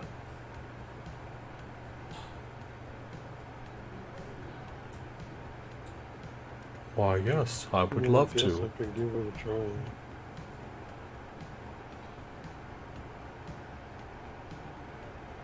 You know what I need to roll for this? Are you trying to get into the computer itself? I guess see if I can like hack into it to turn the cameras off or something. So you have options of know how technical objects work and how to use them, robots, machines. So calculate is to see if you're. Oh no, that's breaking down information about it. The ability to create and manipulate is Program, maybe? program. Yeah, it looks like program. Damn. Damn, Buxley. You do the thing in anime where you push up your glasses and the light reflects off of them, making them go just perfectly white. And he says, "Can I?" And then he just does the thing from a movie that doesn't come out for several years, but it's Hackers, where you just hear him going like, "I'm gonna source the root and send the packet through the bit tracer," and he's just clicking away, and it's all gibberish to you guys. But what exactly are you looking for?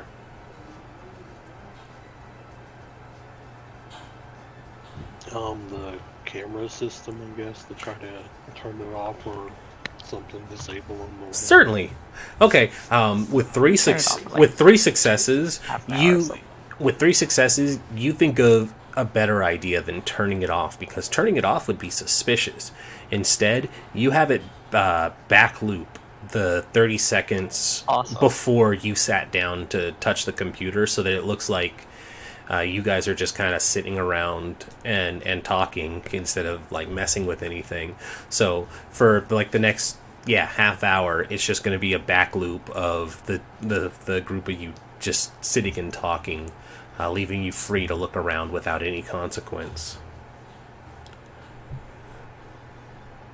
Without any what? I'm sorry, you got cut. Consequence. Yay. Alright, BJ. Gnarly, Willie. Gnarly. It's a gnarly narwhal. I don't know what you just did, but it sure looked amazing from here. He just used his superior math skills. Gnarly guru. I imagine the whole time we're looking at the screen is just the Jurassic Park flying through the server. Mhm. That kind of hacking. You didn't say the magic words. Good times. All right, so you all are free to investigate. So what's the plan from here? Oh, that guy's body fell off his arm. I want to... Well, we definitely want to search the desk. I'm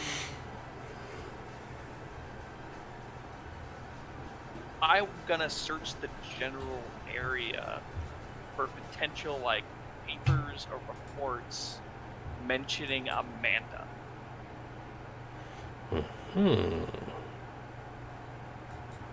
Either Amanda or... What was the technical term for the female android? Gynoid. Yeah, or if there's a mention of a gynoid, because the uppity government facilities are going to use the correct term. It's true. And I'm gonna look for anything on the party last year and Becca. And whoever else. Matthias might have their eye on. Or any sign of what they plan on doing. What's Owen doing? This is way beyond her ability. I know, I'm sorry. She's just like, multi-pass. William has one of the computers up with like a paint so she can draw on it. Yeah, she's just trying. He pulls up paint. Nice. And then it probably takes him a moment or two to look back and realize that she's actually drawing on the monitor with crayons. Poor child. Next. Oh.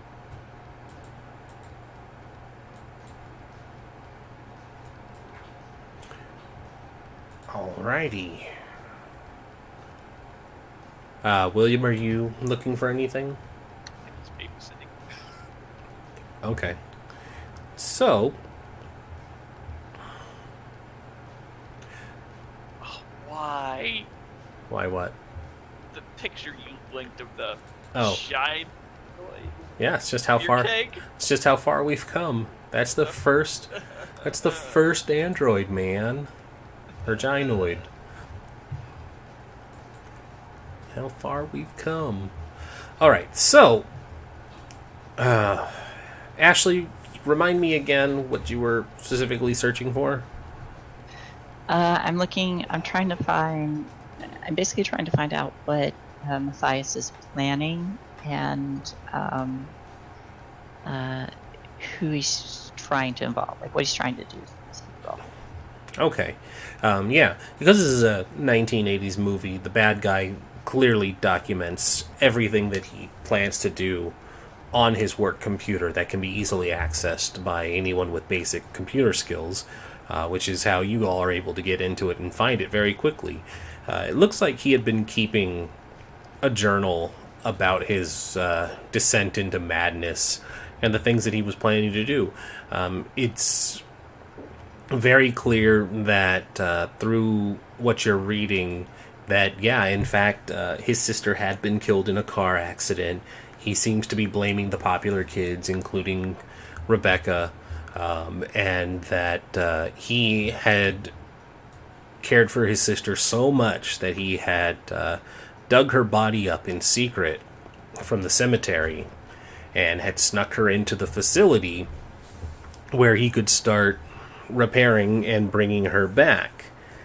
And this looks like it's been a year-long process of trying to get this cyborg, gynoid, whatever, working, and it's largely come down to keeping her brain, quote unquote, functional within a metallic body. And it seems like, yes, he is in fact planning to unleash her on Friday during this party where the popular kids, quote unquote, plan to have a memorial party in his sister's honor. He also didn't get invited, so he's especially bitter.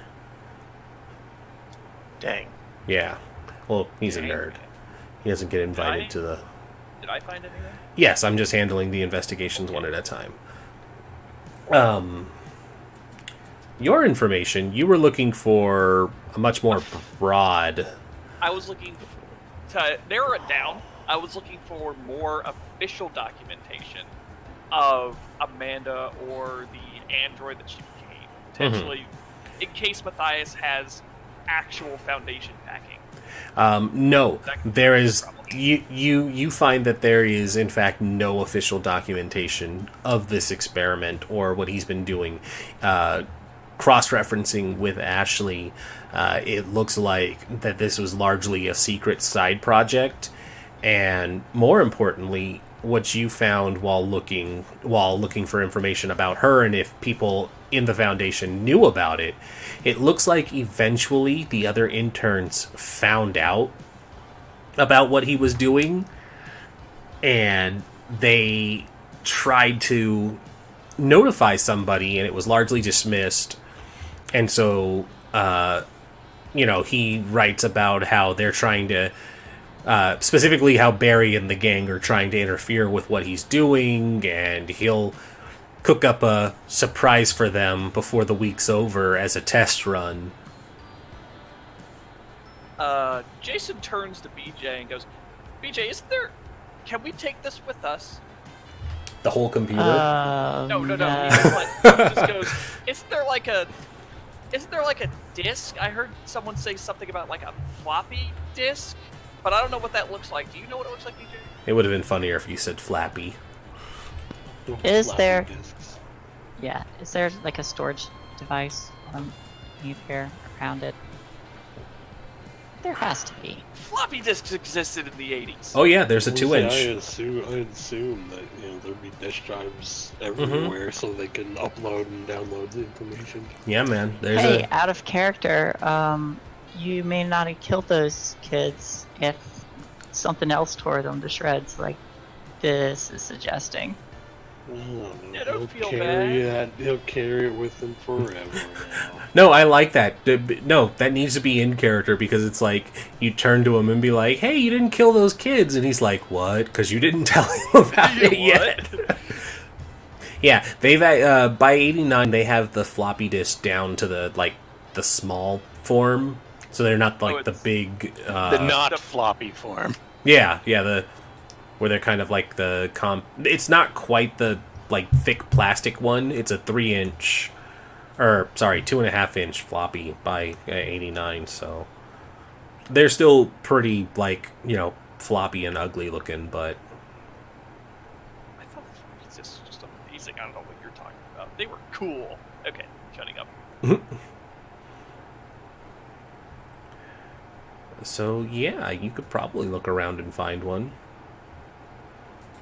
Right, gonna roll that investigate and see if, with Bugsley's help, if I can come Oh, up let's with see. a blank one.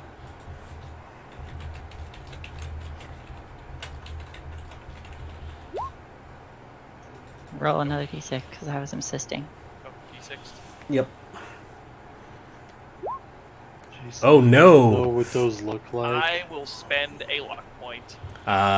You have to take the result if somebody's helping.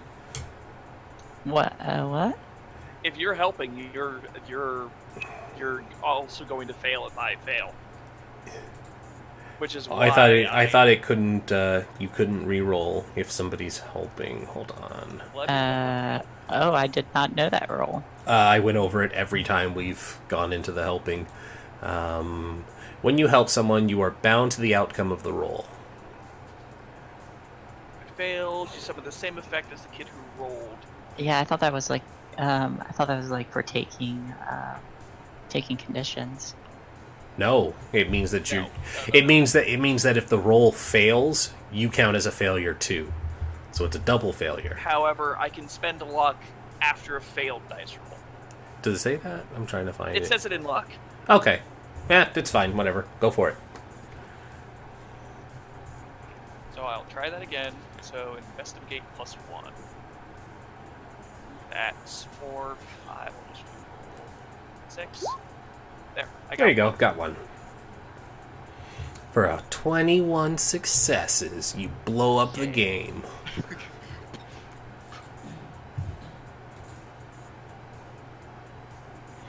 And you were investigating to find floppy disks, yes? A blank one. A blank one. With Buckley's help, because Jason doesn't know what he's doing. Yeah. So it doesn't take long. Buxley's quick to point out it's like, don't use the ones that have, Sharpie written on them, And so it's just like, oh, here's an unmarked one. And so the two of you pop it in there, and he's like, let me do it. And so Buxley starts navigating. So try to put it in backwards. Yeah, and he's just like, no, let me do it. You're going to break it. Because he's the computer kid, so he knows how to not just... He doesn't even have to use the mouse. He's got the early shortcut commands that can quickly read-write into the floppy disk. And he's just like, there you go, done. And he pushes a button and it pops out, and it's got the collected information there on it. I find a Sharpie and I just write, not ooze. Nice. Not porn. We can, I guess we can give that to, I don't think any of the adults are going to help us if we give it to him now, but maybe we can leave it for them. Even if we give it to them, it's not like they're going to believe us. Right? What reason would you have to think that they would Until believe you? after we deal with this. Because something's going to fucking happen. Whoa, watch your language. Mhm. It's a PG show. I'm kidding. Also, you're right. We can tell them after. They'll believe us once they see what's really going on. Also, Frost, out of character, we have permission to speak for you, right? Since your voice is fucked. Sure, yeah. Okay, thank you. That was just something that was nagging at me a little bit. Nanika Back to this. Yeah, back to this. ga kuso ni okote kero. That was beautiful. William goes beet red and he's like, I love you. I just repeated the same thing I said in Japanese instead, so... Because I was told to watch my language. Ah. I get it.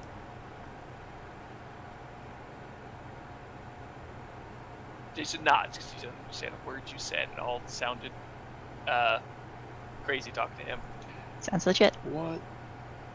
He probably knows Japanese and like Spanish for all the, foreign If anything, he knows Vietnamese. stuff. Anything. Anyway, so let's make it look like we were just good kids and sat in the corner with Olwen. That's it? That's all we're investigating? That's all. After. That's all Jason was after. I would like to take a quick look at the desks that are from the kids who got hurt. See if I can find out any information on them. Where are you looking? I'll look at Barry's desk.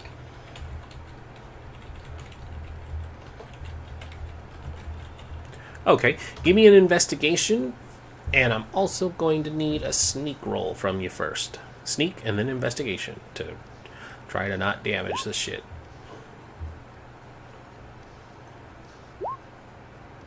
Nice. All right. Yeah, she's on fire today. So, give me some questions.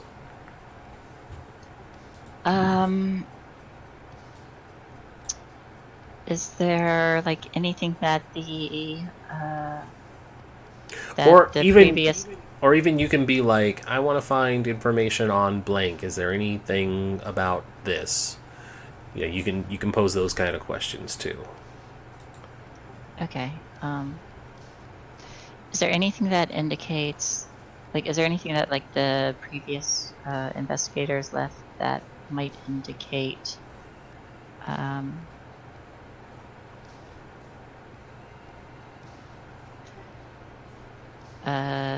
if... Oh, damn it, I lost my train of thought.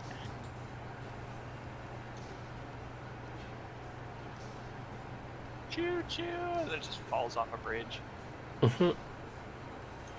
Something like that, yeah. Well, yeah, there's plenty of that. Falling off bridges. Mm-hmm.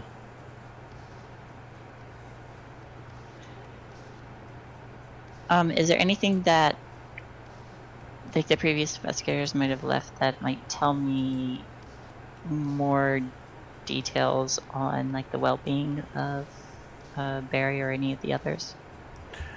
Like, like which ones are hospitalized and which one might be gone? Oh.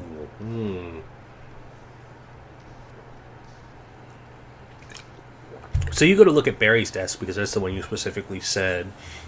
And as you carefully lift up this tarp that kind of is supposed to be there to seal it and keep it from being messed with by anybody like you who goes inside. And you find that there's a file that was left open, as well as like a little container that has all of his personal effects in it, including his car keys, a pack of cigarettes, some sunglasses, and like his wallet.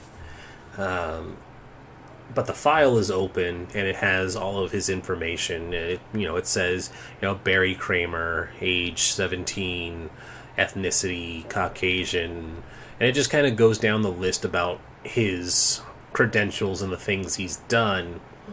But it looks like as you're going down this list, and it's robotics, high grades. He's got a couple of college courses already done while still in high school, like a sophomore in high school. It looked like he had a bright future ahead of him before somebody blew up his hands and he got dismembered by a rogue android. Rogue android. Yep. Goddamn synths. But the information left on the desk kind of implies that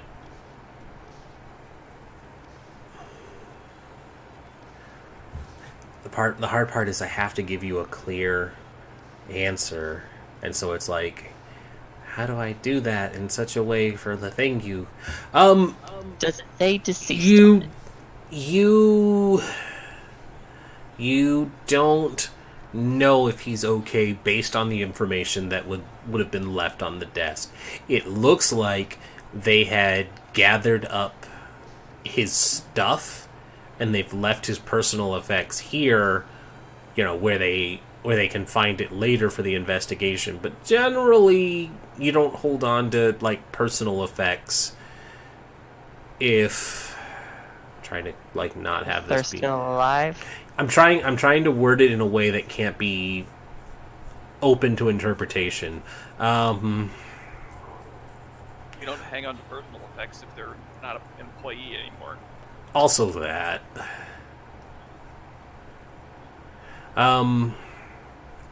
It looks like they're holding on to his stuff. And from what you don't know about the Loop Foundation and what you can't glean because you're not looking at medical records, it looks like they're holding on to his stuff for a reason. So he's hospitalized. That is a safe guess. Got it. Buxley didn't get rid of his competition after all.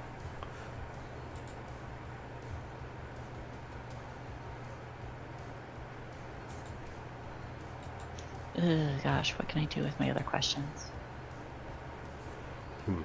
I don't know, but let's take a quick break because we're at about a 2-hour mark. Okay. And that way, William Buxley can get some more water and stay hydrated, and Shay, you'll have a moment to think about your question. Yeah, So I'll be right back. I will too.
I'm back.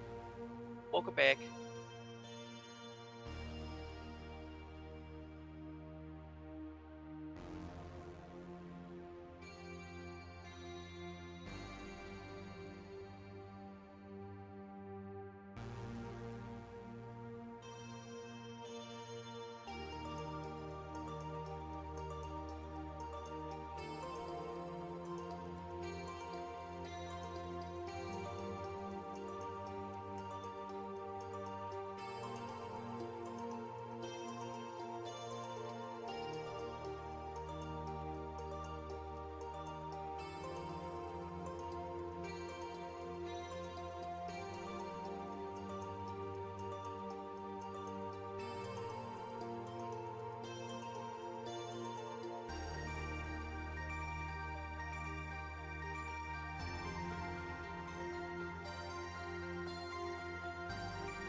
I also return.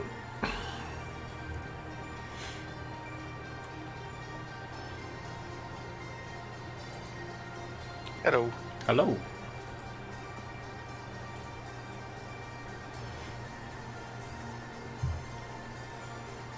I know what I want to ask. Oh, yeah?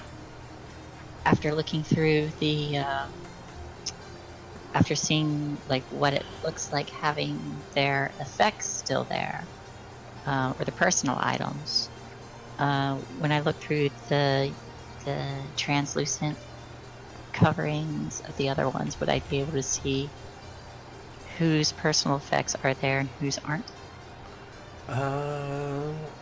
Sure. Yeah, it looks like Zachary's stuff is also there, but it looks like they largely cleaned up Mai's desk.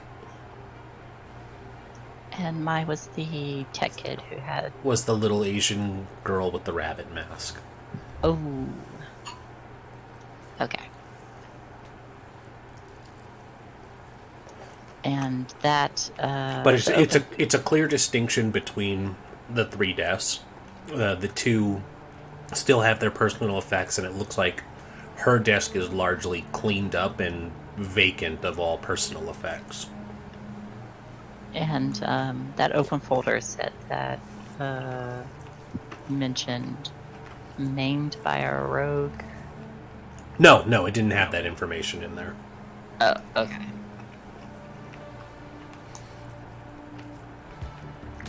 No, there's no.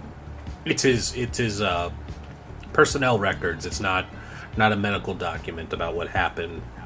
Gotcha.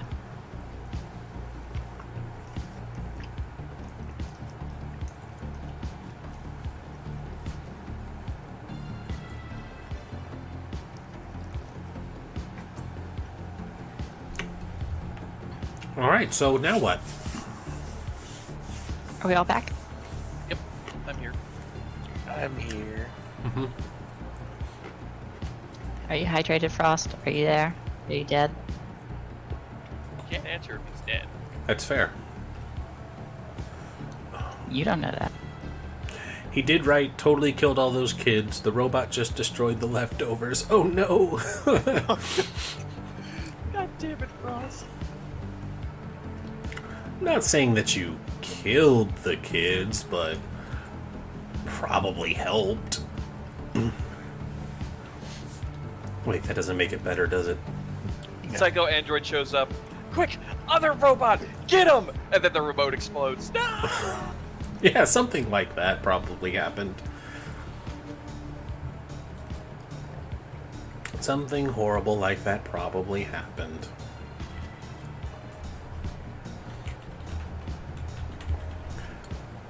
But, Frost, are you here?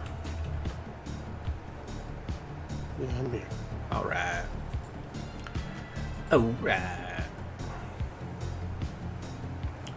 So,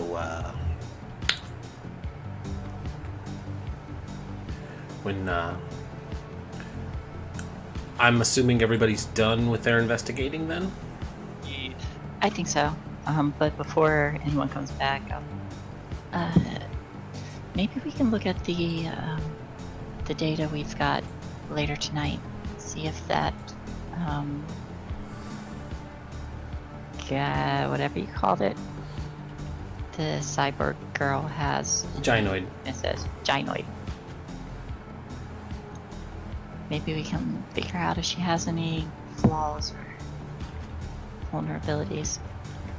So, do you know why they call it a gynoid?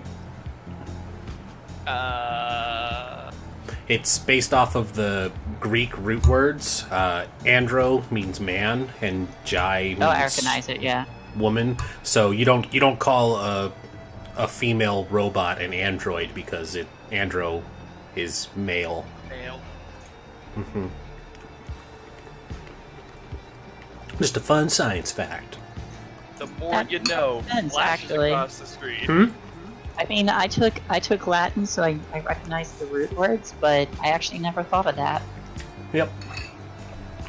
The more you know. Flashes across the street.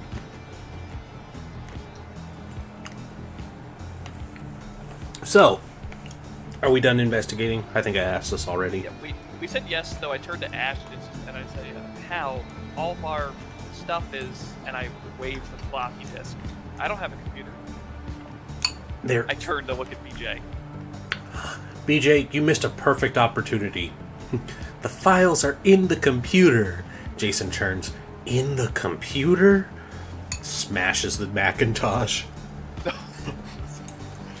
No, no, no, no, no. We have all your damn evidence right here. I'm Yeah. not that dumb.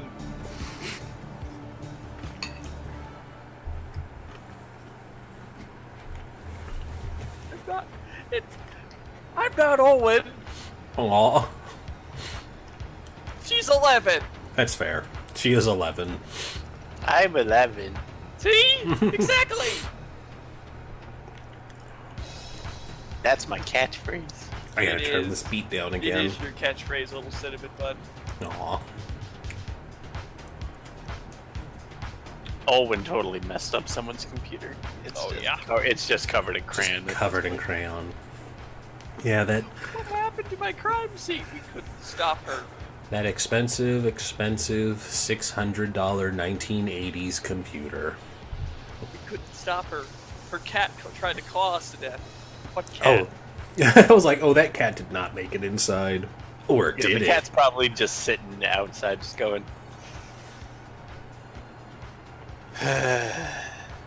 Are you kidding? The camera cuts to that cat, and all of a sudden, it's in a vent. It's playing not James Bond, Mission Impossible music. Now I know what a TV dinner feels like. And it keeps crawling. It's not Mission Impossible. I know. I made a Die Hard reference. My cat is John McClane. Fuck yeah, he is. 1980, Fucking A. 1988. Your cat has seen it. I'm waiting for The cat. I imagine the cat's like getting a good view and like all the top secret shit, and it's just like, I know everything. I'm now waiting for the cat to Lion King somebody, but when they throw him off the cliff, they say, "Yippee-ki-yay, motherfucker!" and just let him go. Yeah, probably. The cat's just up there. He says, "I know everything." Unfortunately, I can't comprehend any of it because I'm a cat. Meow meow. Meow, meow, meow, meow. So it's Yes, not. Little, It's little not did long. you know it was awakened. It's not long after that the door slides open, and William Buxley Sr.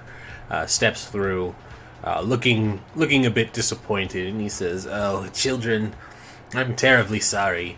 I wasn't able to find anybody to show you all around. I had such hopes that somebody would show you how the robot fighting would have worked, but they had to shut down the small arena that the children or the interns had put together."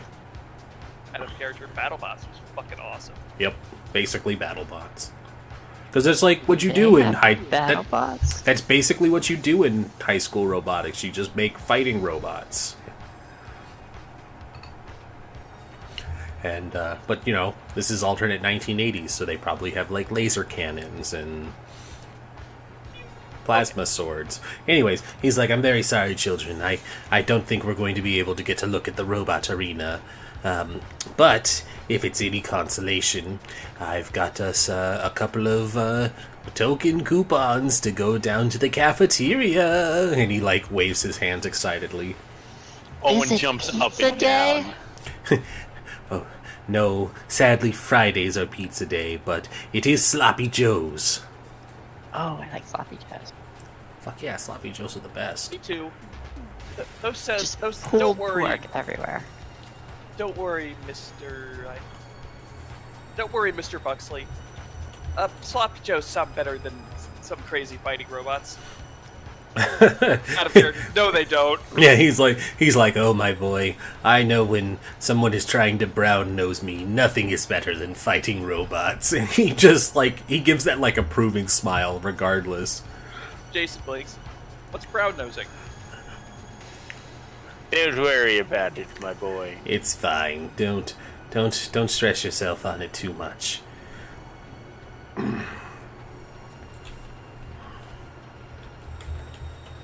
So I follow him to the. Yep. You all go down to the cafeteria, eat some sloppy joes, get through.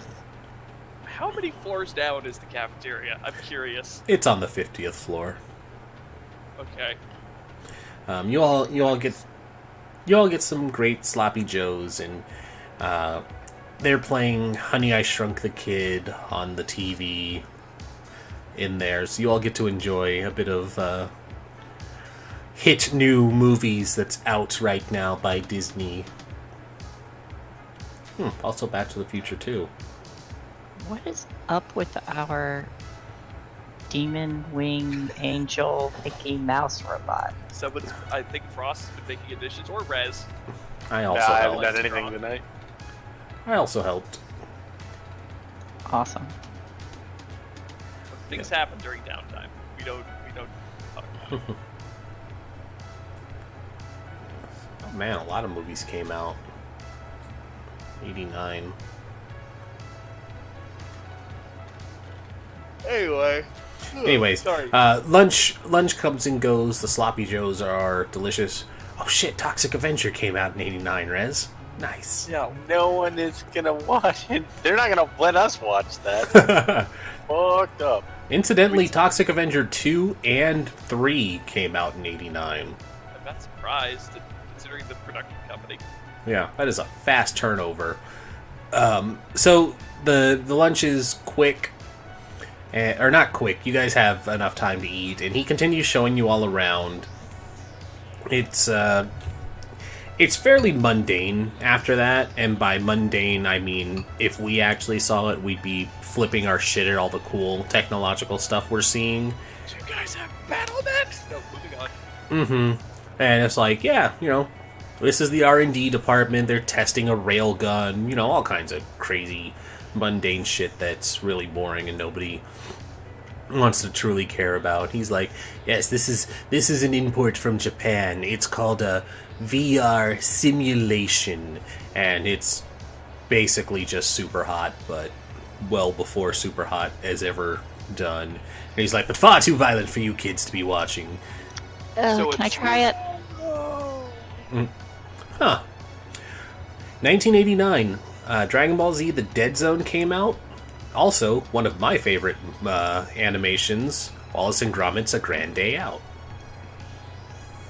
Wallace and Gromit are fun. Yeah. I want to try the VR. I'm sorry, my dear. It's far too violent for your delicate little lady brains. He doesn't actually say that. He's like, far too violent for your young, growing minds. I give him a look. Yeah, but don't you know? She's the rocker of the group. Have you heard the music she listens to? I think she's accustomed to this. Huh. Little Nemo also came out in 89. And give me a charm roll for that there, buddy. 2 successes. Jesus. He kind of looks over to you and he says, very well. And he says, I'll do what I can to talk to them about giving you a demonstration. And After a couple minutes, he comes back, and he's got another person with him. And this is actually an older-looking but small Japanese man with receding hair and like the squinty Brock eyes, not like the racist Asian eyes, but his eyes are just permanently closed. But you can tell that he can see very well. And he's like, this is. He says, "Oh, hi," and he bows because it's technically 11:45, so you're both right. And he smiles and he says, good. It is nice to meet you all. I am Mr. Yamaguchi, and I understand that you want to test the VR." I would like to try. And it sounds like he really struggles to say R. With what? I said it sounded like he really struggled to say R. I know, it's a joke. L's that I don't know, exist. that's the joke. You monster. No. Yeah, that's the joke. Yeah, and so he's like, "You want to test the VR? Yes, please. All right. You will come this way." Wow, that Also, was since racist. I've now over successed twice on the same guy, I'm going to say we have formed a lasting relationship. Somehow. He is going to make sure you get that internship, whether you want it or not. Whether I want it or not. Okay. So, you're brought inside. The rest of you were kept outside, like in a viewing place where you can see it.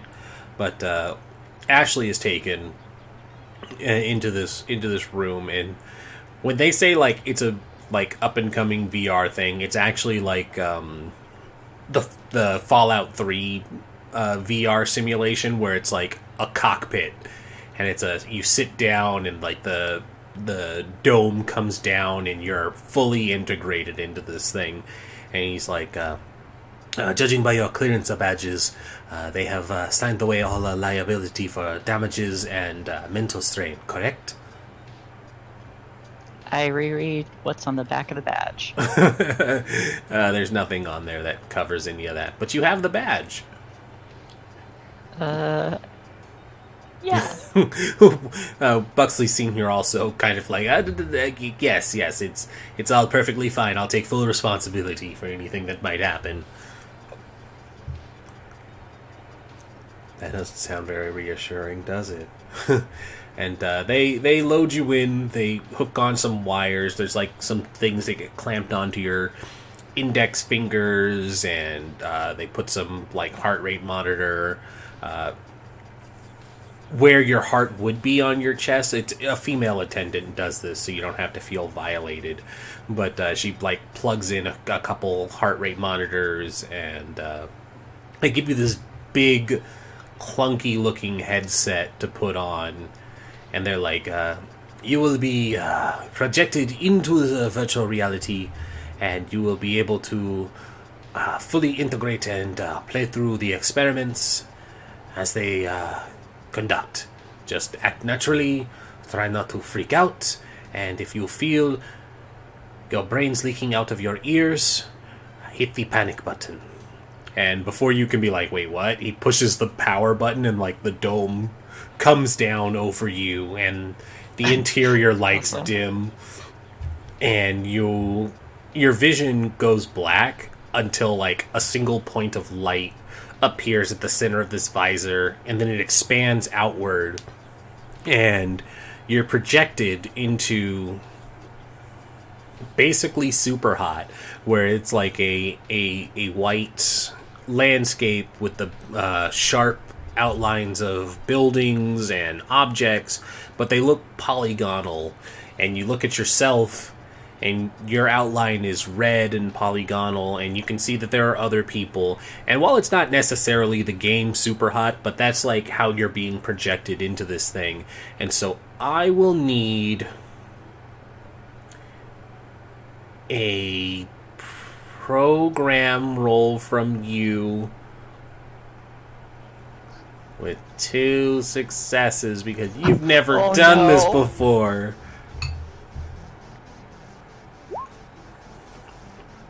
Oh no. I gotta be honest, that was probably way too much for you anyways. I don't think it's possible, but I'm gonna spend a luck. I'll drop it to 1 because it's probably not possible.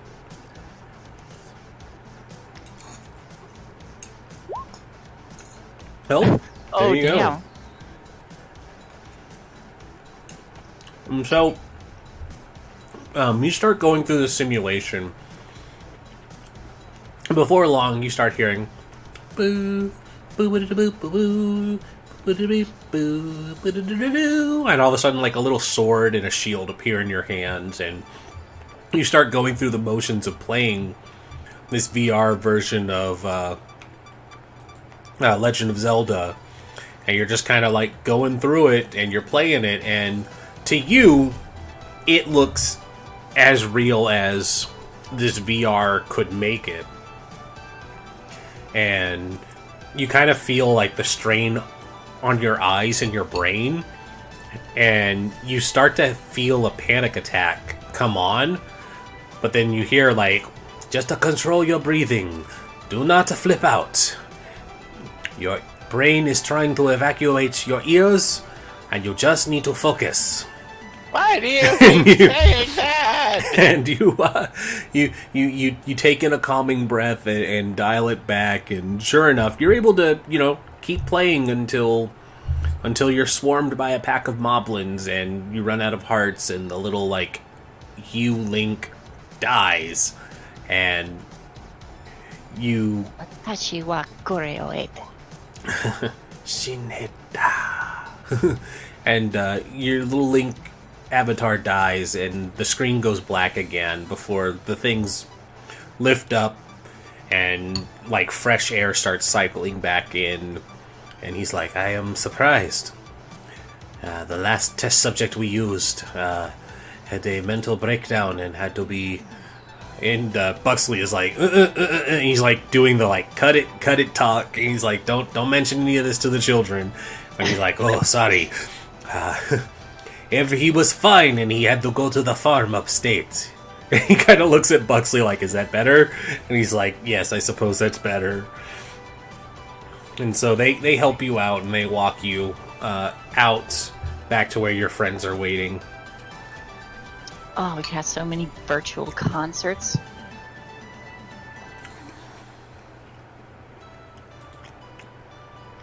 That will be the future. Jason's just like, what was that?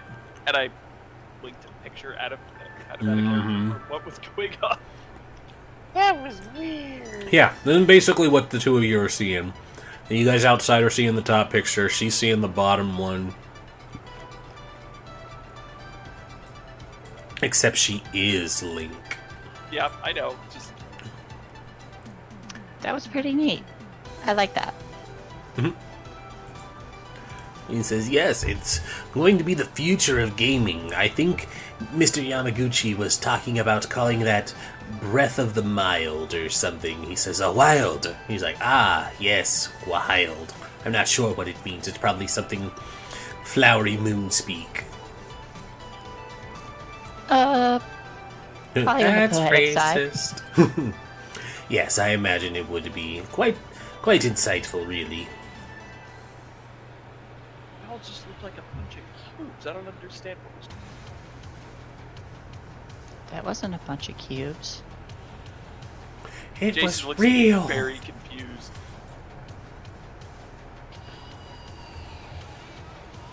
Well, this doesn't feel If synthwave Frost at was all. here, they could correct me and say, those were triangles.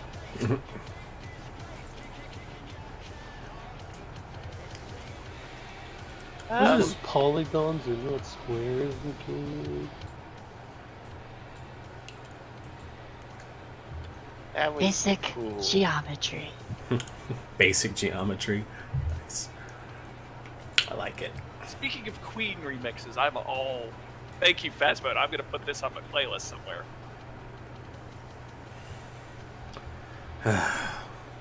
It's just a little too on the nose.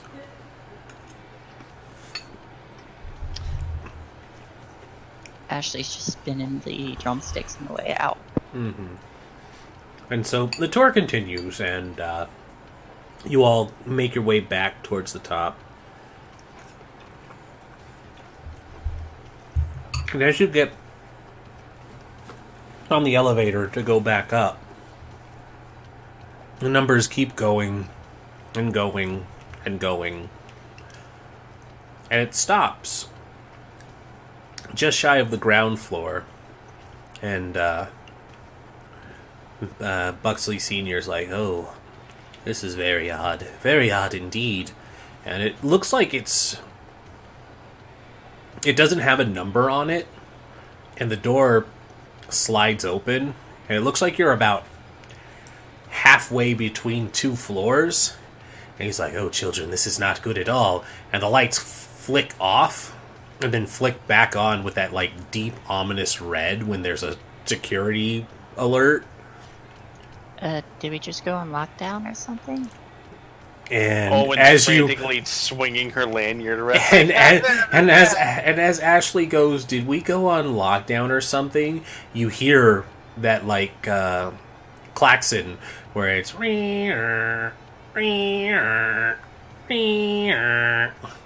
and yeah, the elevator like does one of those where it like and it rattles for a second, and then it slowly lifts up so that it's more like 3/4 of the way open to the floor above it, and there's like a little bit under of the previous floor.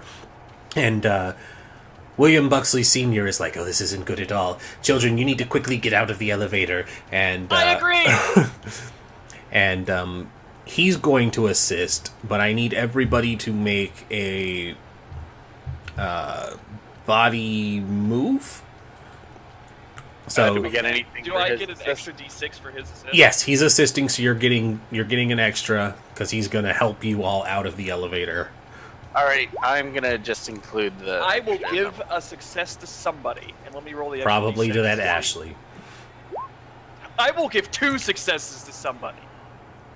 Because my extra D6 from the assist is giving me 3 total. Yeah. And So you you- guys needed it. Yep. And So I'm going to assist Mr. Buxley out. I think he's good. yeah. So Jason, you being the responsible teenager as the troublemaker, you stay there with William Buxley Sr. to help boost Ashley and Buxley Jr. up and over, but Olwen is the first one to get lifted out, of course, because she's the child. So she's on the floor, the quotation fingers floor first, and then Ashley and then William Buxley Jr. are lifted up, and then he helps you get up as you all scramble onto this, and he's like, "Now don't worry, children, you just need to keep your badges." And he like, you see him start to climb up as well, and he's like, "It's probably just a standard alert and everything will be fine." And then you just hear and the elevator drops as he's about to reach and like climb out, and the doors slide closed, so you don't even get to see what happens, but you just hear the sound of the elevator dropping. Oh yeah, he'll be fine. Corey, great last words there. Good job. Mm-hmm.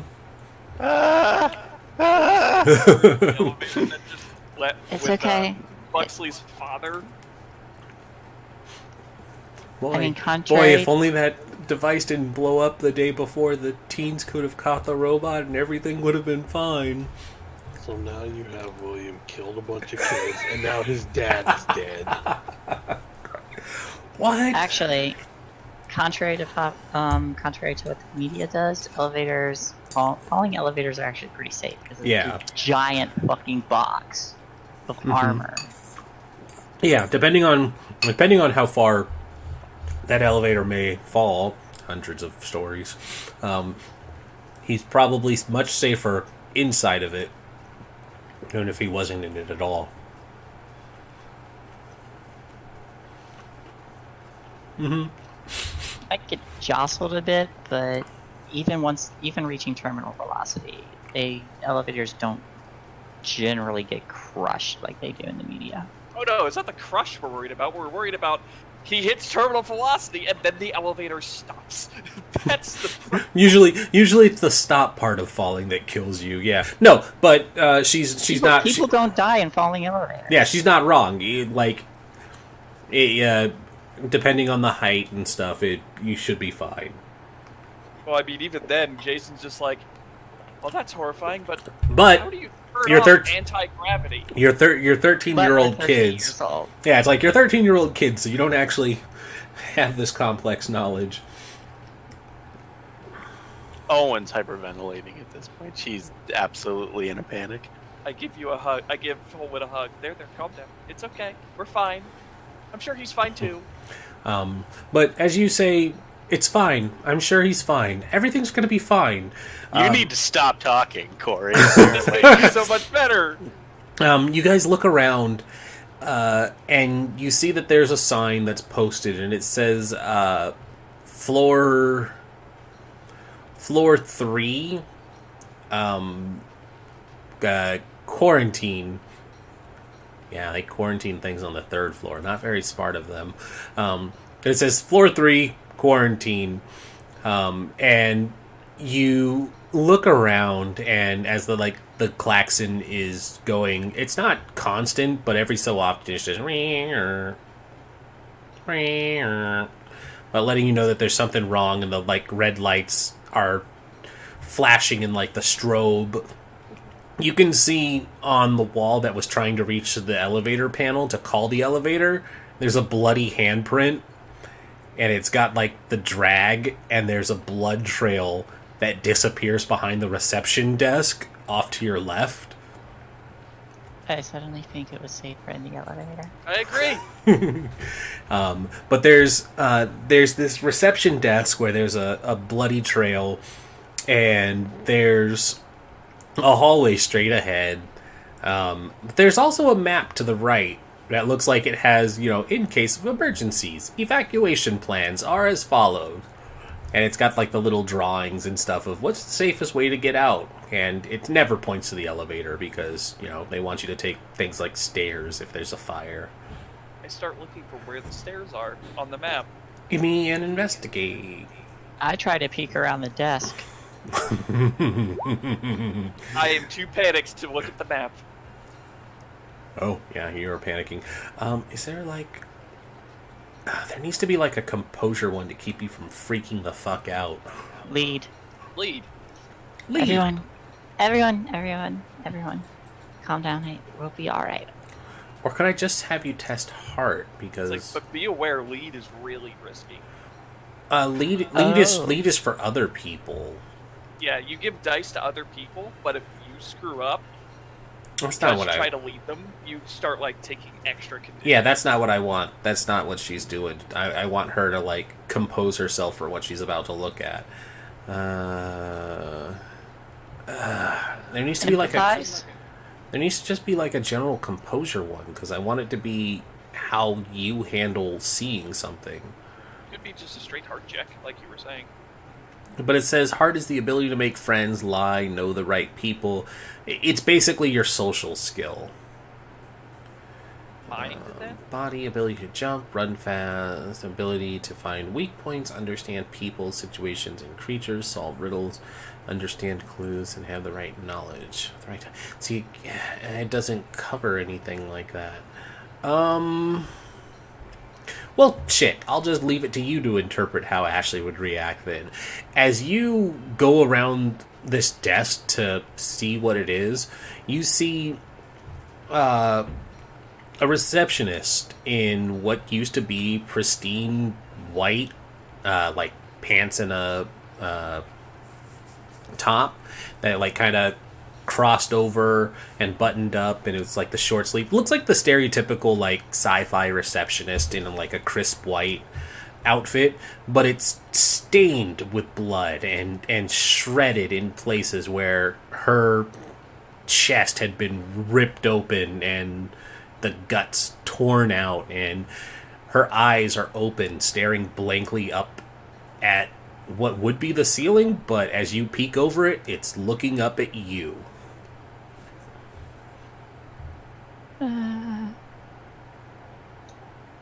Okay. Olwen goes, "What you looking at?" Now Owen's this is. I don't This want to is be not- here. Yeah, she's pretty much just. It's bad. She's just Man. I want to go. I want to go home. I want to go home. I want to go home. I want to go home.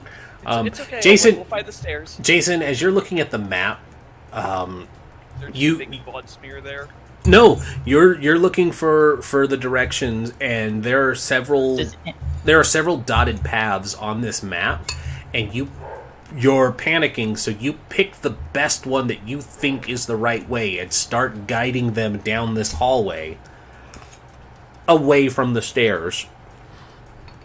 You're leading them deeper into this facility, and there are signs of just chaotic carnage everywhere. And as you're looking around, it looks like one of the rooms did have like a containment cell, and it looks like it had been pried open enough because there's like a dent in what would be like the magnetic lock door, because this is sci-fi, you see. The door had been pried open, and it's like halfway, and it looks like it's doing the thing where it wants to like close, and every so often it's just going and sliding in, and it's trying to do the pressurized tss, and then it can't because it's dented, and so it slides back open, and then every so seconds it tries to reset and go, and it's not closing. And as you get closer to see why it's not closing, on top of the dent, you know, there's also like the severed hand that's blocking it, and it looks like you're just leading them deeper into this place. Jason doesn't know better. Nope, he doesn't know. I He's- grab Jason. I think this is the wrong way. The And- map said to go this way. Did it? Yeah, I looked. That's why he. Not That's a why he. character. What the DM tells me is not what Jason knows. That's true. I told him he thought he was going the right way. Do I see any other emergency maps around? Give me an investigate. You do. You find one, and you can pose another question, which is probably, what's the actual way out, right? What is the actual way out? You're able to kind of piece together where you might be in relation to where you started, and you're like, okay, we can, take a right here and double around, and there's another set of emergency stairs, and you guys start following that. Or Ashley starts guiding you all to continue that way, and you're just booking it. And it sounds like the alarms still aren't ending, but now there's a voice on the intercom, and it just says calmly, "Do not panic. Containment breach. Security is on the way. Do not put yourself at risk. Find a safe place to hide. Do not panic. Containment breach. Security is on the way. Find a safe place to hide." And it's just repeating itself. It seems like the standard procedure, if something gets out in the Loop Foundation, is to just wait it out and hope security can get to you in time.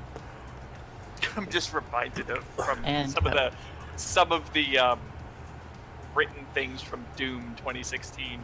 If a demon finds you, fear not. Just bend over and let it eat you. Yep, All will just- be over quickly. Just let it happen.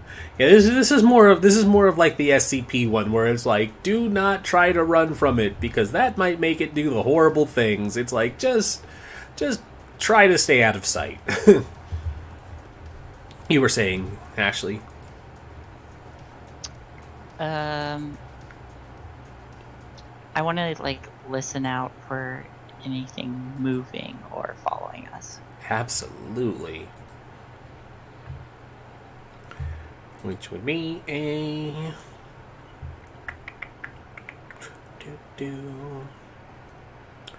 Boy, they really don't make those very good skills. Investigate for me, I suppose. Okay, cool. That works. As you're listening out and guiding the rest of these kids somewhere safe, you can make out that there is like a sound from a hallway, from the hallway further ahead. Like you're coming up to what is basically like a T intersection, and you kind of get the sense on which way might be safer, given that there's a blood splatter on the wall as you're approaching on the left side. And from the left side, you can hear, just like the soft clicks of metal on linoleum of something walking. Jason's gonna hide. Jason's gonna hide and bring somebody with him. Yeah. Yeah. But you also know from looking at the map that going down the right path is where the stairs are. So this is going to be a trouble scene. So you all want to tell me what you want to do to try and overcome this trouble situation. Given a bit of information that you know that something is going down the left path. The right path is the way to safety, and you're currently in the body part of the T. And did I hear it sounds like it's walking away or closer towards us? With all of the other noise, you're not sure, but you can hear the footfalls. You are not close enough to know directions. There's something on the left side. The stairs are on the right. Okay, I turn back to the two behind me. Just don't look to the left. Stay right behind Ashley and I, and we'll make it out, okay? And I'm gonna try and roll lead. Ooh. This. Yay, I got one. All right. That means You bank 2 dice pool. Yeah, we have 2. You two have 2 extra dice to spend if you need it. But other than that, what's my sneak? My sneak and my move are exactly the same. Jason is going to try and stay quiet and sneak past it if that is what Ashley's doing it. If Ashley is instead going to try and just run quickly to the stairs, he's going to run. And he just says, "You know where we're going, Ash. You want to see if we can sprint it or try and get past it without making noise? I mean, there's noise everywhere. We might be able to just sprint it."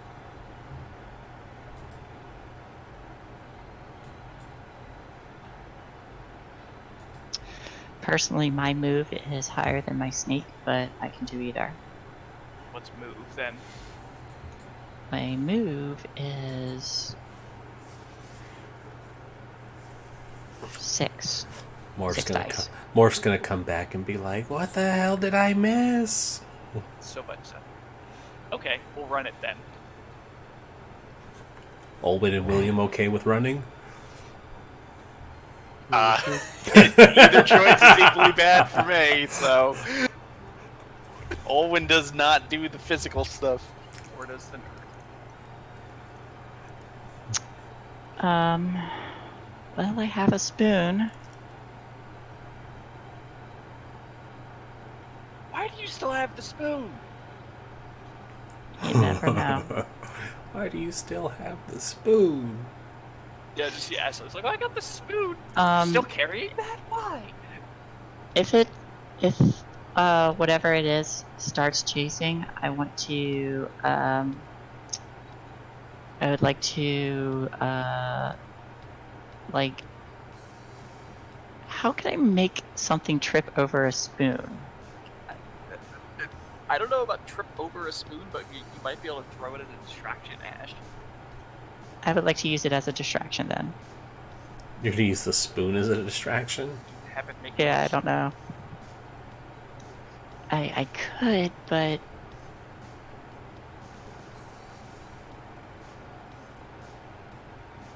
Go with fence, Ash. I don't even think Olwood could trip over a spoon. Yeah. That's certainly never happened to me before. keep your guest passes visible just in case. What? That's not a Why? bad idea. Jason will make sure he's holding up the guest pass to the left as he runs past. Multi-pass. I will do the same thing. Nimoy will also do that. Nimue. Olwyn, sorry, wrong game. Yeah. Nimue appears and saves us all. Saves Don't worry, everyone. guys, I've got this. Saves everyone by fucking the robot. I'm gonna insult the robot to death. Oh, yeah, there's also that. All right. And by that I mean I'm gonna make my people kill it for me. My people. Rose, go kill it! Clap, clap. All right, so And then the day. so what's Rose, the you sneeze run it the today. run the plan by me here? What are we doing?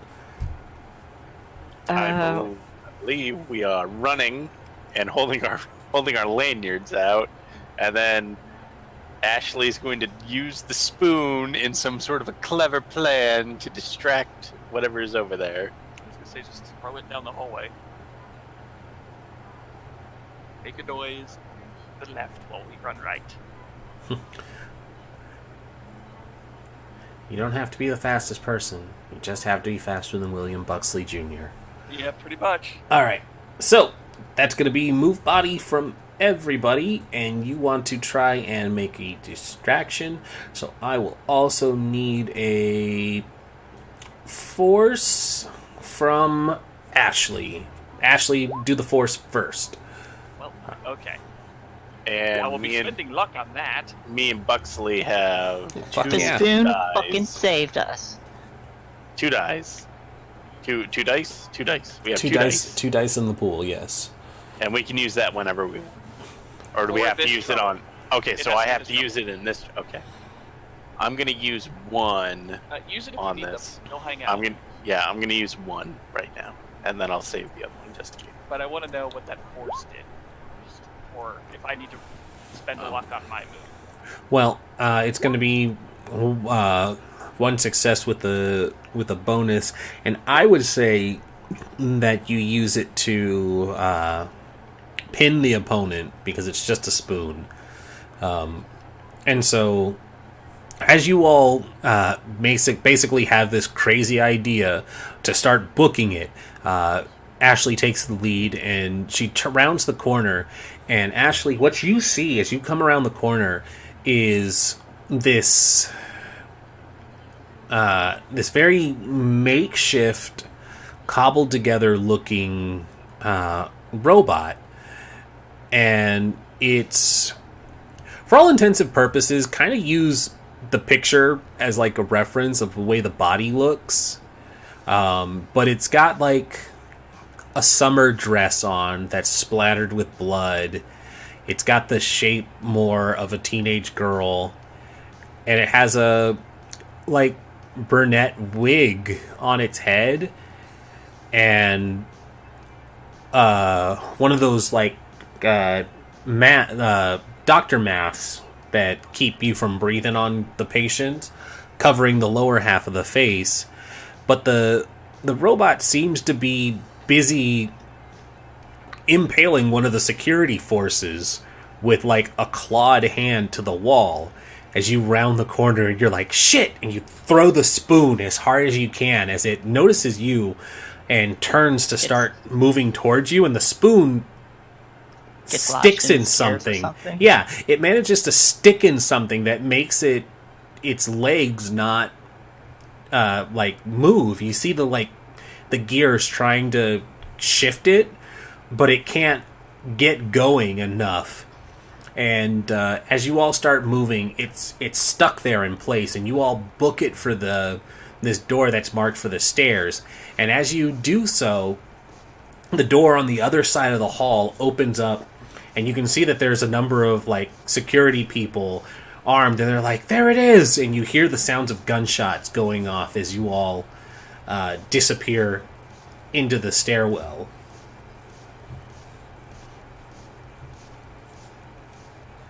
Told you that spoon was gonna save us.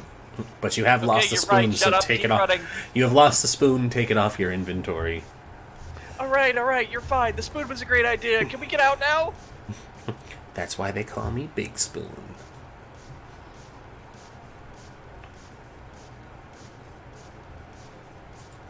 But yeah, which direction do we head? Up. Darn, couldn't fool you. William Buxley, do you want to head up?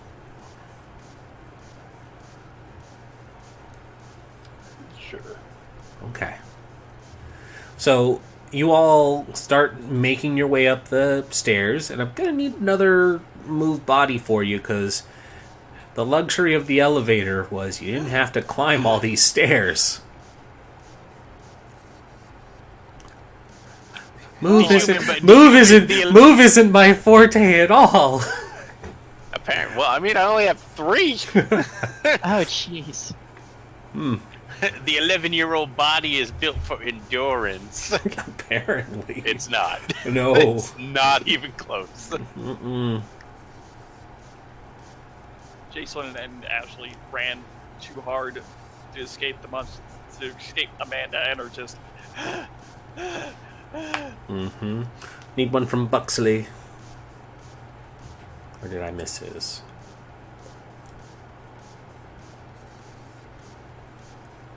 Yeah, I didn't get one from him yet. Buxley. Move. Yeah, another move because you guys are climbing the stairwell. Okay. No. Bye, guys. I'm out. What's keeping you guys? All right. What are you guys doing to alleviate this? Anything? I'm not. I'm okay being tired. Up until I notice Amanda chasing me, I'm okay being tired. He keeps saying stuff that helps me. I know. I know. Yeah, Isn't no, it it's fine. great? No, I like it. Okay. Do you guys just want the failures? I mean, I was gonna spend another luck to see what I got, but it's my last one, and That is entirely You on know- you. like I'd rather get our others. It's usually better to burn those if you know that you're the only one not passing. Okay. I'll But stick with that. yeah, especially with Corey not wanting to roll his, you probably shouldn't use yours because there's going to be some stuff that happens from failure regardless. All right, so yeah, Olwyn, you're able to like get a bit of a lead on them. You're probably like, this is one of those stairwells where it's on all 4 sections of the wall, and you're probably like a wall section ahead of them as they're just dying from having to climb these stairs. And you guys have probably made it up what would normally be like 3 or 4 slight flights before it starts to catch up to you. But then there's the sound of the door where you all had run through being crashed open, and you hear the like sound Oh, of no. something coming up the stairs under you, and it doesn't take long for one of you to look over the railing to see that this robot has started to climb the stairs as well, and it's moving fast. Can I make a new force body move to just sprint? Absolutely. Yeah, you guys can attempt all sorts of things if you want to. Yep, we're running. Oh, fuck that noise! So I'm ahead. Yeah, you're ahead. You're technically like a length of stairs ahead of them. You just hear Okay. Jason. Oh, the hell with that noise! All right, Help! because I figure I got some time that I can do something else while they try to catch up to me. You I'm gonna try to- you held on to that banana from lunch and you leave the peel. No. Oh my god, do that. No, I don't have anything like that. I'm gonna try to empathize in order to figure out what. Pretty sure I know what it is, what this thing wants to do, but I'm gonna try with my Actually, crazy, with my little Russian girl powers. Hmm. All right, I have no idea what this is. I don't know. I'm gonna spend the luck on it. All right. I super know what it is. I think I can. Oh my god! Oh, this is gonna be great. Mm. All right, so I get ask one additional question and +1 die when I use the information. Okay. So I get +2. I get 2 extra questions and a +2 when I try to make use of this information. Mm-hmm. Okay, so the 2 questions. 1. What does she want? I have 3 questions. I don't know what. No, I have You have 2 4. extra. Yeah. I have 4 questions. Yep, Mhm. 5. 4. No, because the one counts as 2. Yeah, the one success And then the is 2 what on gets you. top of it. All right. So first, what does she want? You have time to look over this rail and see what's going on, because you hear them just like, oh no, and they start running. But when they like call out in panic, you have enough time to see that the robot's eyes had gone from like blue to red when it looked up and spotted them, and it looks like the intent is catching up to you guys. And Okay. it's got about 4 flights to catch up to them, but at the speed it's moving in comparison to you guys, it won't take long. All right. Question number 2, robot. Is she lying? No. Do you really want to catch them? No. I have a suggestion. If it's what is her weak spot, that's going to be the final question. Okay. Because I want that to be the dramatic reveal. All right. Go for the so, spoon. All right. What will she do? All right. Figure I got that answer. Now I'm going to lock that one away as murder. Yeah, it looks... You know that this robot looks dangerous. All right. Mostly because it's covered in blood. Yeah. All right. So my third question is, how can I make her do something?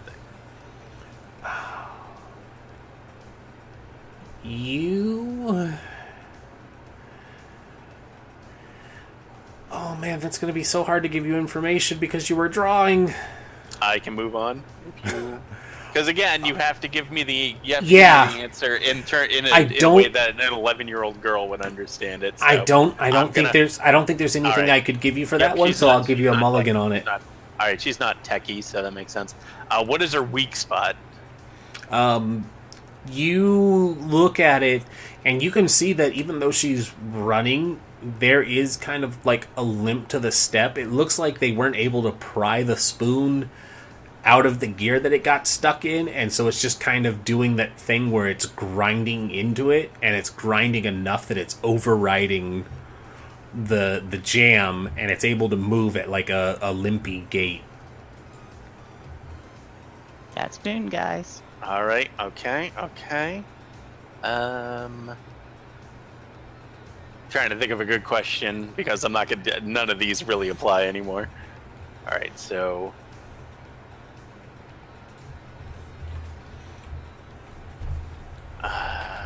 In the mind of an 11-year-old. Is Killer there robot. anything that might distract him? Is there anything in the hallway or anything in the stairwell that I could use against it?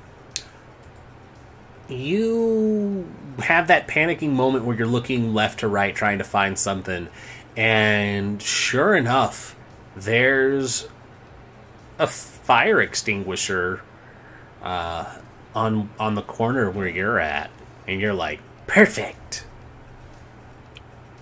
Mama showed me how to use one of these in case I almost burnt the house down because we have so many candles. All right, So many candles. Legit. I'm going to use my +2. I'm going to use my +2 die, and I'm going to grab the fire extinguisher, and I'm going to go bravely run down and hose the robot down, and I'm going to focus on the spot where the fork is, and I'm just going to spray that son of a bitch. Okay. Give me... I'm not leaving Olin, so. Oh, she's not staying. All right, so you guys declared that you were running while she did this, so I'm not going past her, though. well, you've already declared what your action was. So I need move bodies from the three of you again, and Olwen, you don't need one because you're coming down, and basically you're gonna run past them. I've got this. Yeah, Jason's running for sure.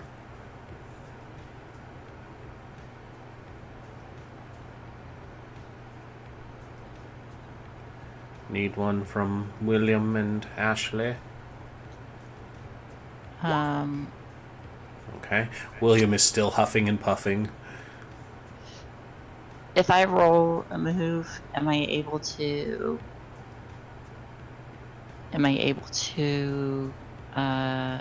help Olwen after she does her thing? Might need to help William. Yeah, you might need to focus on William because, in fact, William trips in front of you, Ashley. Shit. Yeah, so now you've got a dilemma. Who do you help? Do you let? Well, you should probably help yourself. I'm spending that last luck. Yep. Okay. So you're stable, I'll but help. William trips. You can't Can I help give anyone. my success? Can I give my success to someone though? No, it just keeps you from having a bad thing. So, Olwen, this is all happening at once, which is why I again said you can't change your action because you already declared what you were doing. Olwen's coming down after grabbing the fire extinguisher as you guys are running, and as she's running, William's like, "Wait, what?" And he like misses his footing, and he goes down. He falls as the two of you are still going. William would be in the middle of you two, Jason taking the lead because he was the first one who started running, and Ashley, you're ahead of him, so you probably slow down to pick him up, giving Olwen enough time to run past. And Olwen, you book it down the stairs, and you get to a point where the robot is coming, and you're gonna like meet right in the middle, and you brace yourself with this fire extinguisher. And now I need from you, sweet cherub,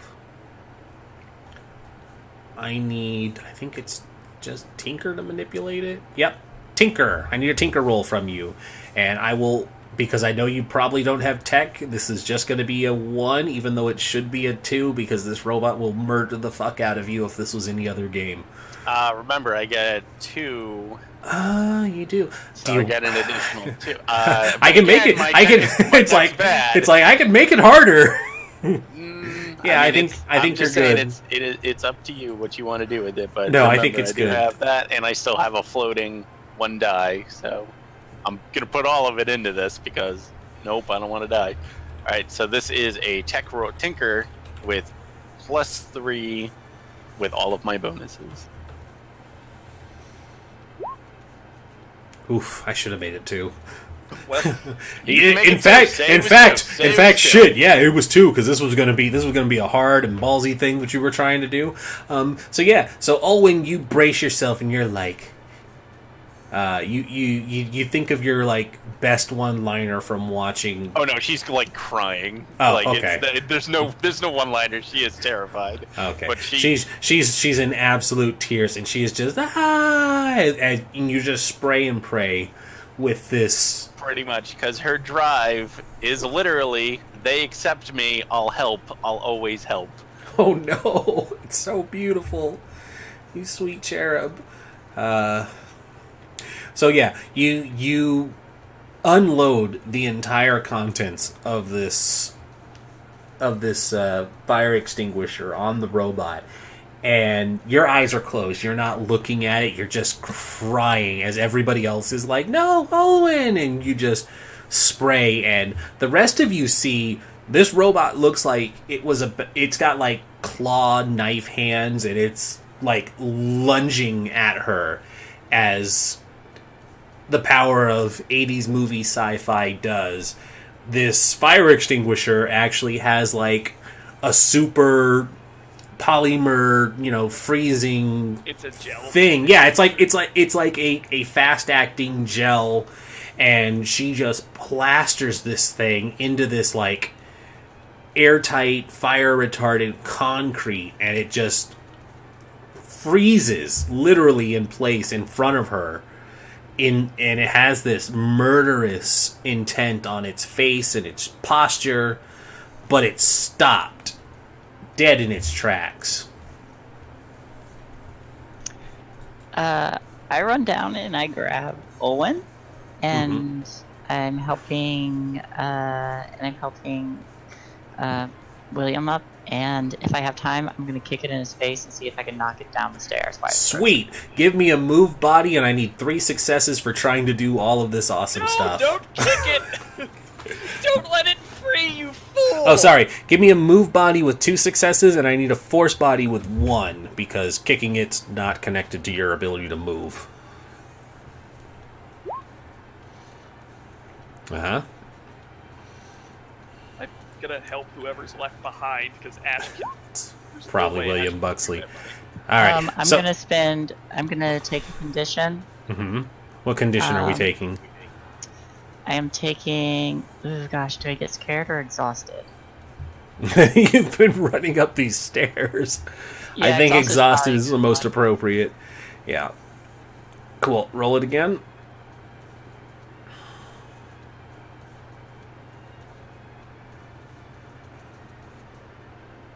Because you technically didn't pass either, so you can take a second one.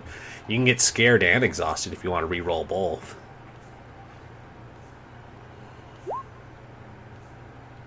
Fuck. Did you re-roll both? No, Which one did you re-roll? I tried re-rolling the move. Oh, okay. So Yeah. you didn't try for Yeah. the force. You have 6 on the move. You do have 6 on move, yeah. Oh no, she counted her condition in, so it's a minus. Oh, wrong. Okay, so Oh, and you don't re-roll successes either. oh, that's fair. So the 1 doesn't count, but it's still none of these came up, regardless. So that Do I just get shoved out of the way when I try and help somebody? she doesn't succeed. She needed a 2 success for grabbing Oh, I know. grabbing She's Olwen, like- grabbing him, and then trying to move. No, Jason's just like, you want some? It's Yeah. It's like, wait, Ash, let me help. So this No, is what happens in her like exhaustion of trying to like handle all of this stuff at once.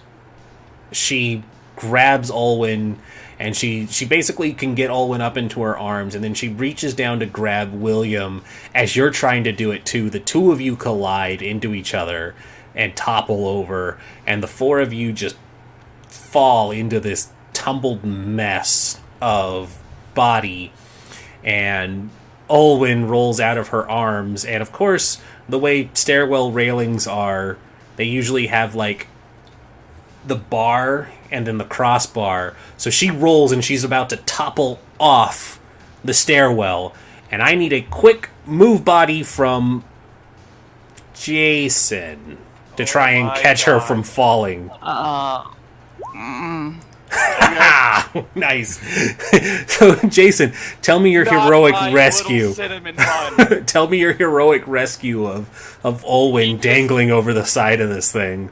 She picks up Olwen, and I go to lean down to get Buxley, but we collide, and Olwen is sent tumbling, and Jason, just in a blink, dives face first to catch her. Mm. His face actually colliding with the side of the stairwell to make sure that she's safe. And with a slightly bloody nose, he looks up at Olwen. It's like, I got you, don't worry. Olwen, do you look down at all?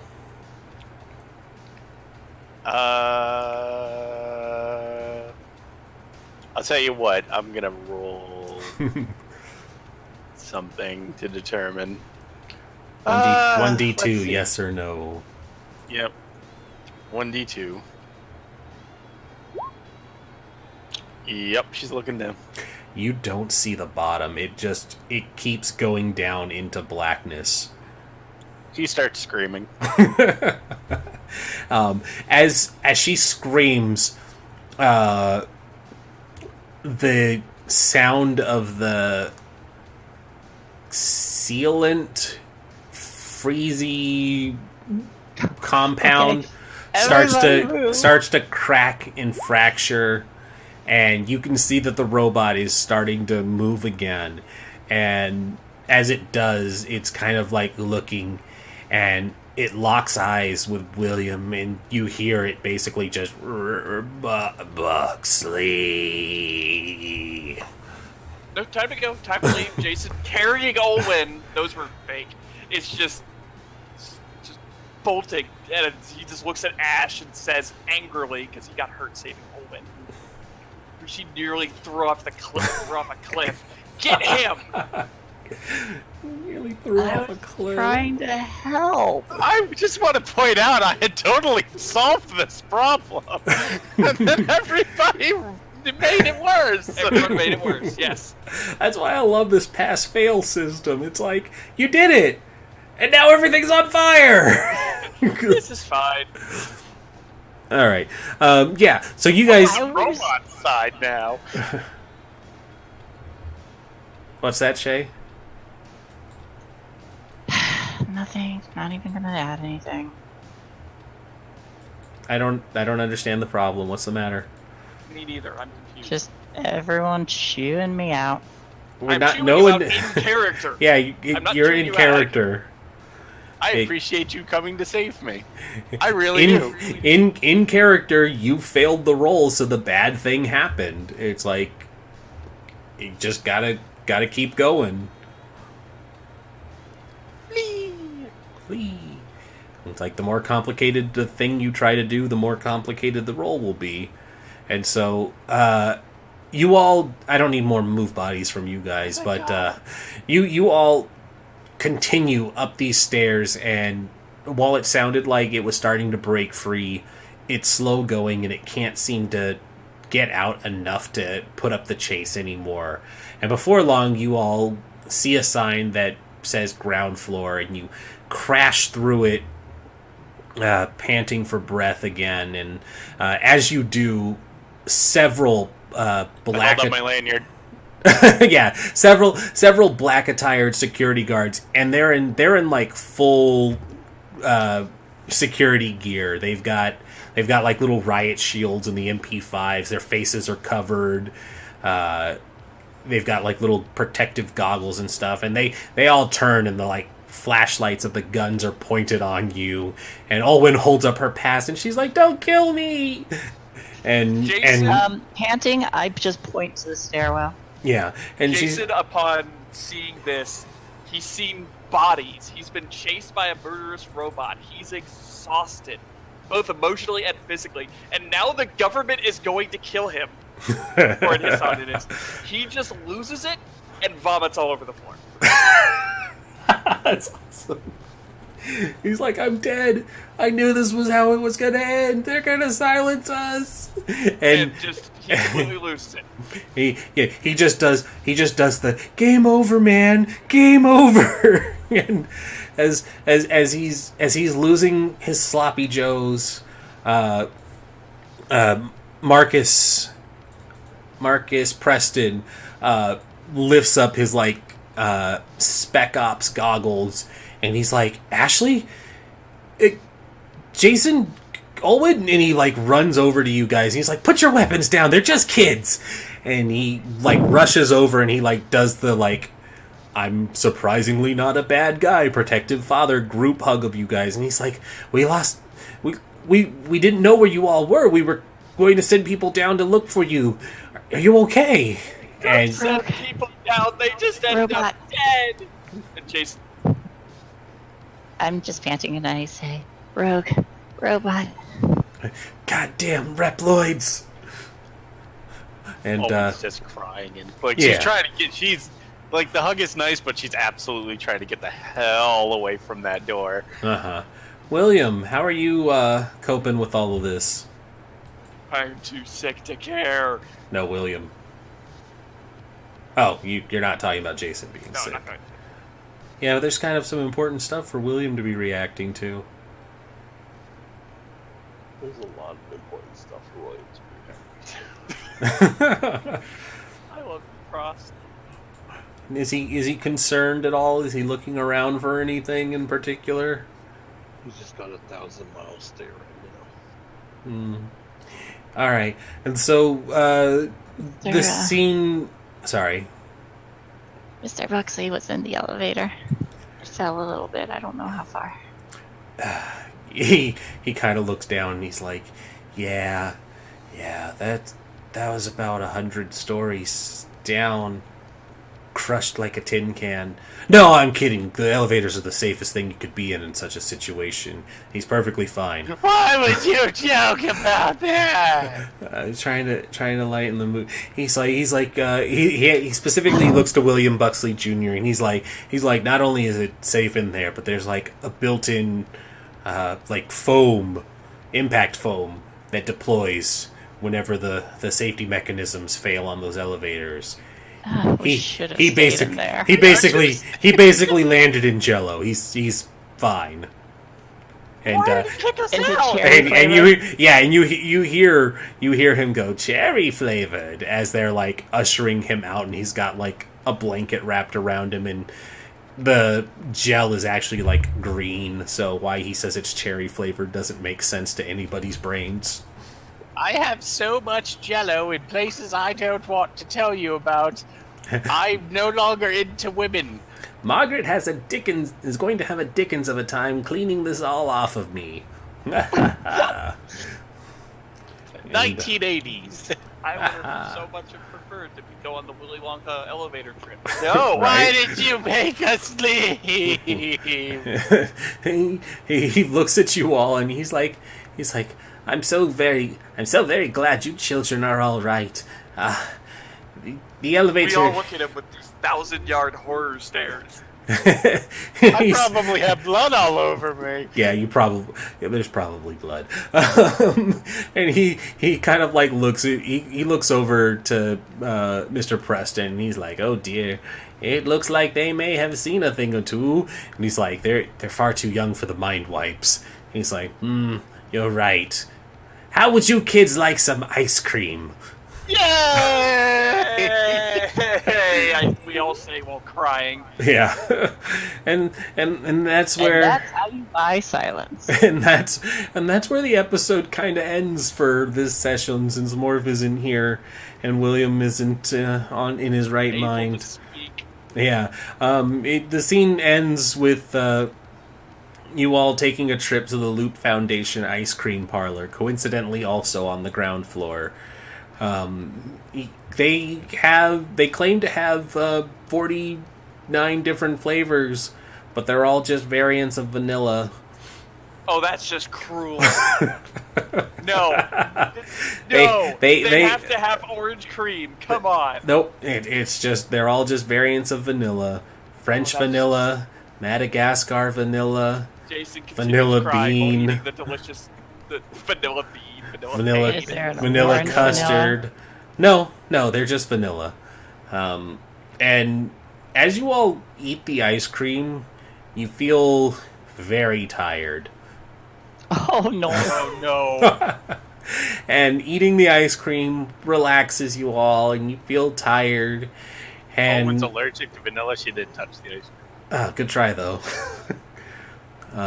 And after eating your fill, and he basically is like, eat as much as you want, and you all quickly lose memory of what happens next.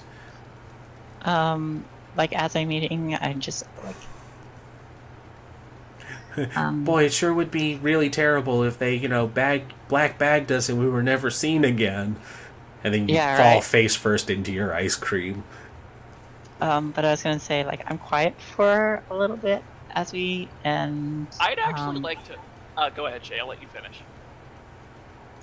and I like at some point I kind of I look up at Jack and I'm just like very very quietly, thanks Dad. Aw. I'd actually like It's- to make a force body to resist the sedatives for a little while and see if I can listen in on some of their conversation. As they think Certainly. the kids are all knocked out. Yeah. Okay. What is your force body at? 7. 7? I think you can make it 2 then. Force body. Nope. Spending my last luck. Alright. Nope. Wow. And because I know this is the last session, I'm sorry, everyone, or the end of the session, I'm going to check exhausted because it's true and try this one last That's time. technically fair. Okay, I'm One. not. Okay. Yeah, you. There are a lot of 5s though. That's unfortunate. Yeah. Oh well. Can I Okay. try just for fun? Sure. Can I try just for fun? Sure. Okay. William, you want to try just for fun? Sure.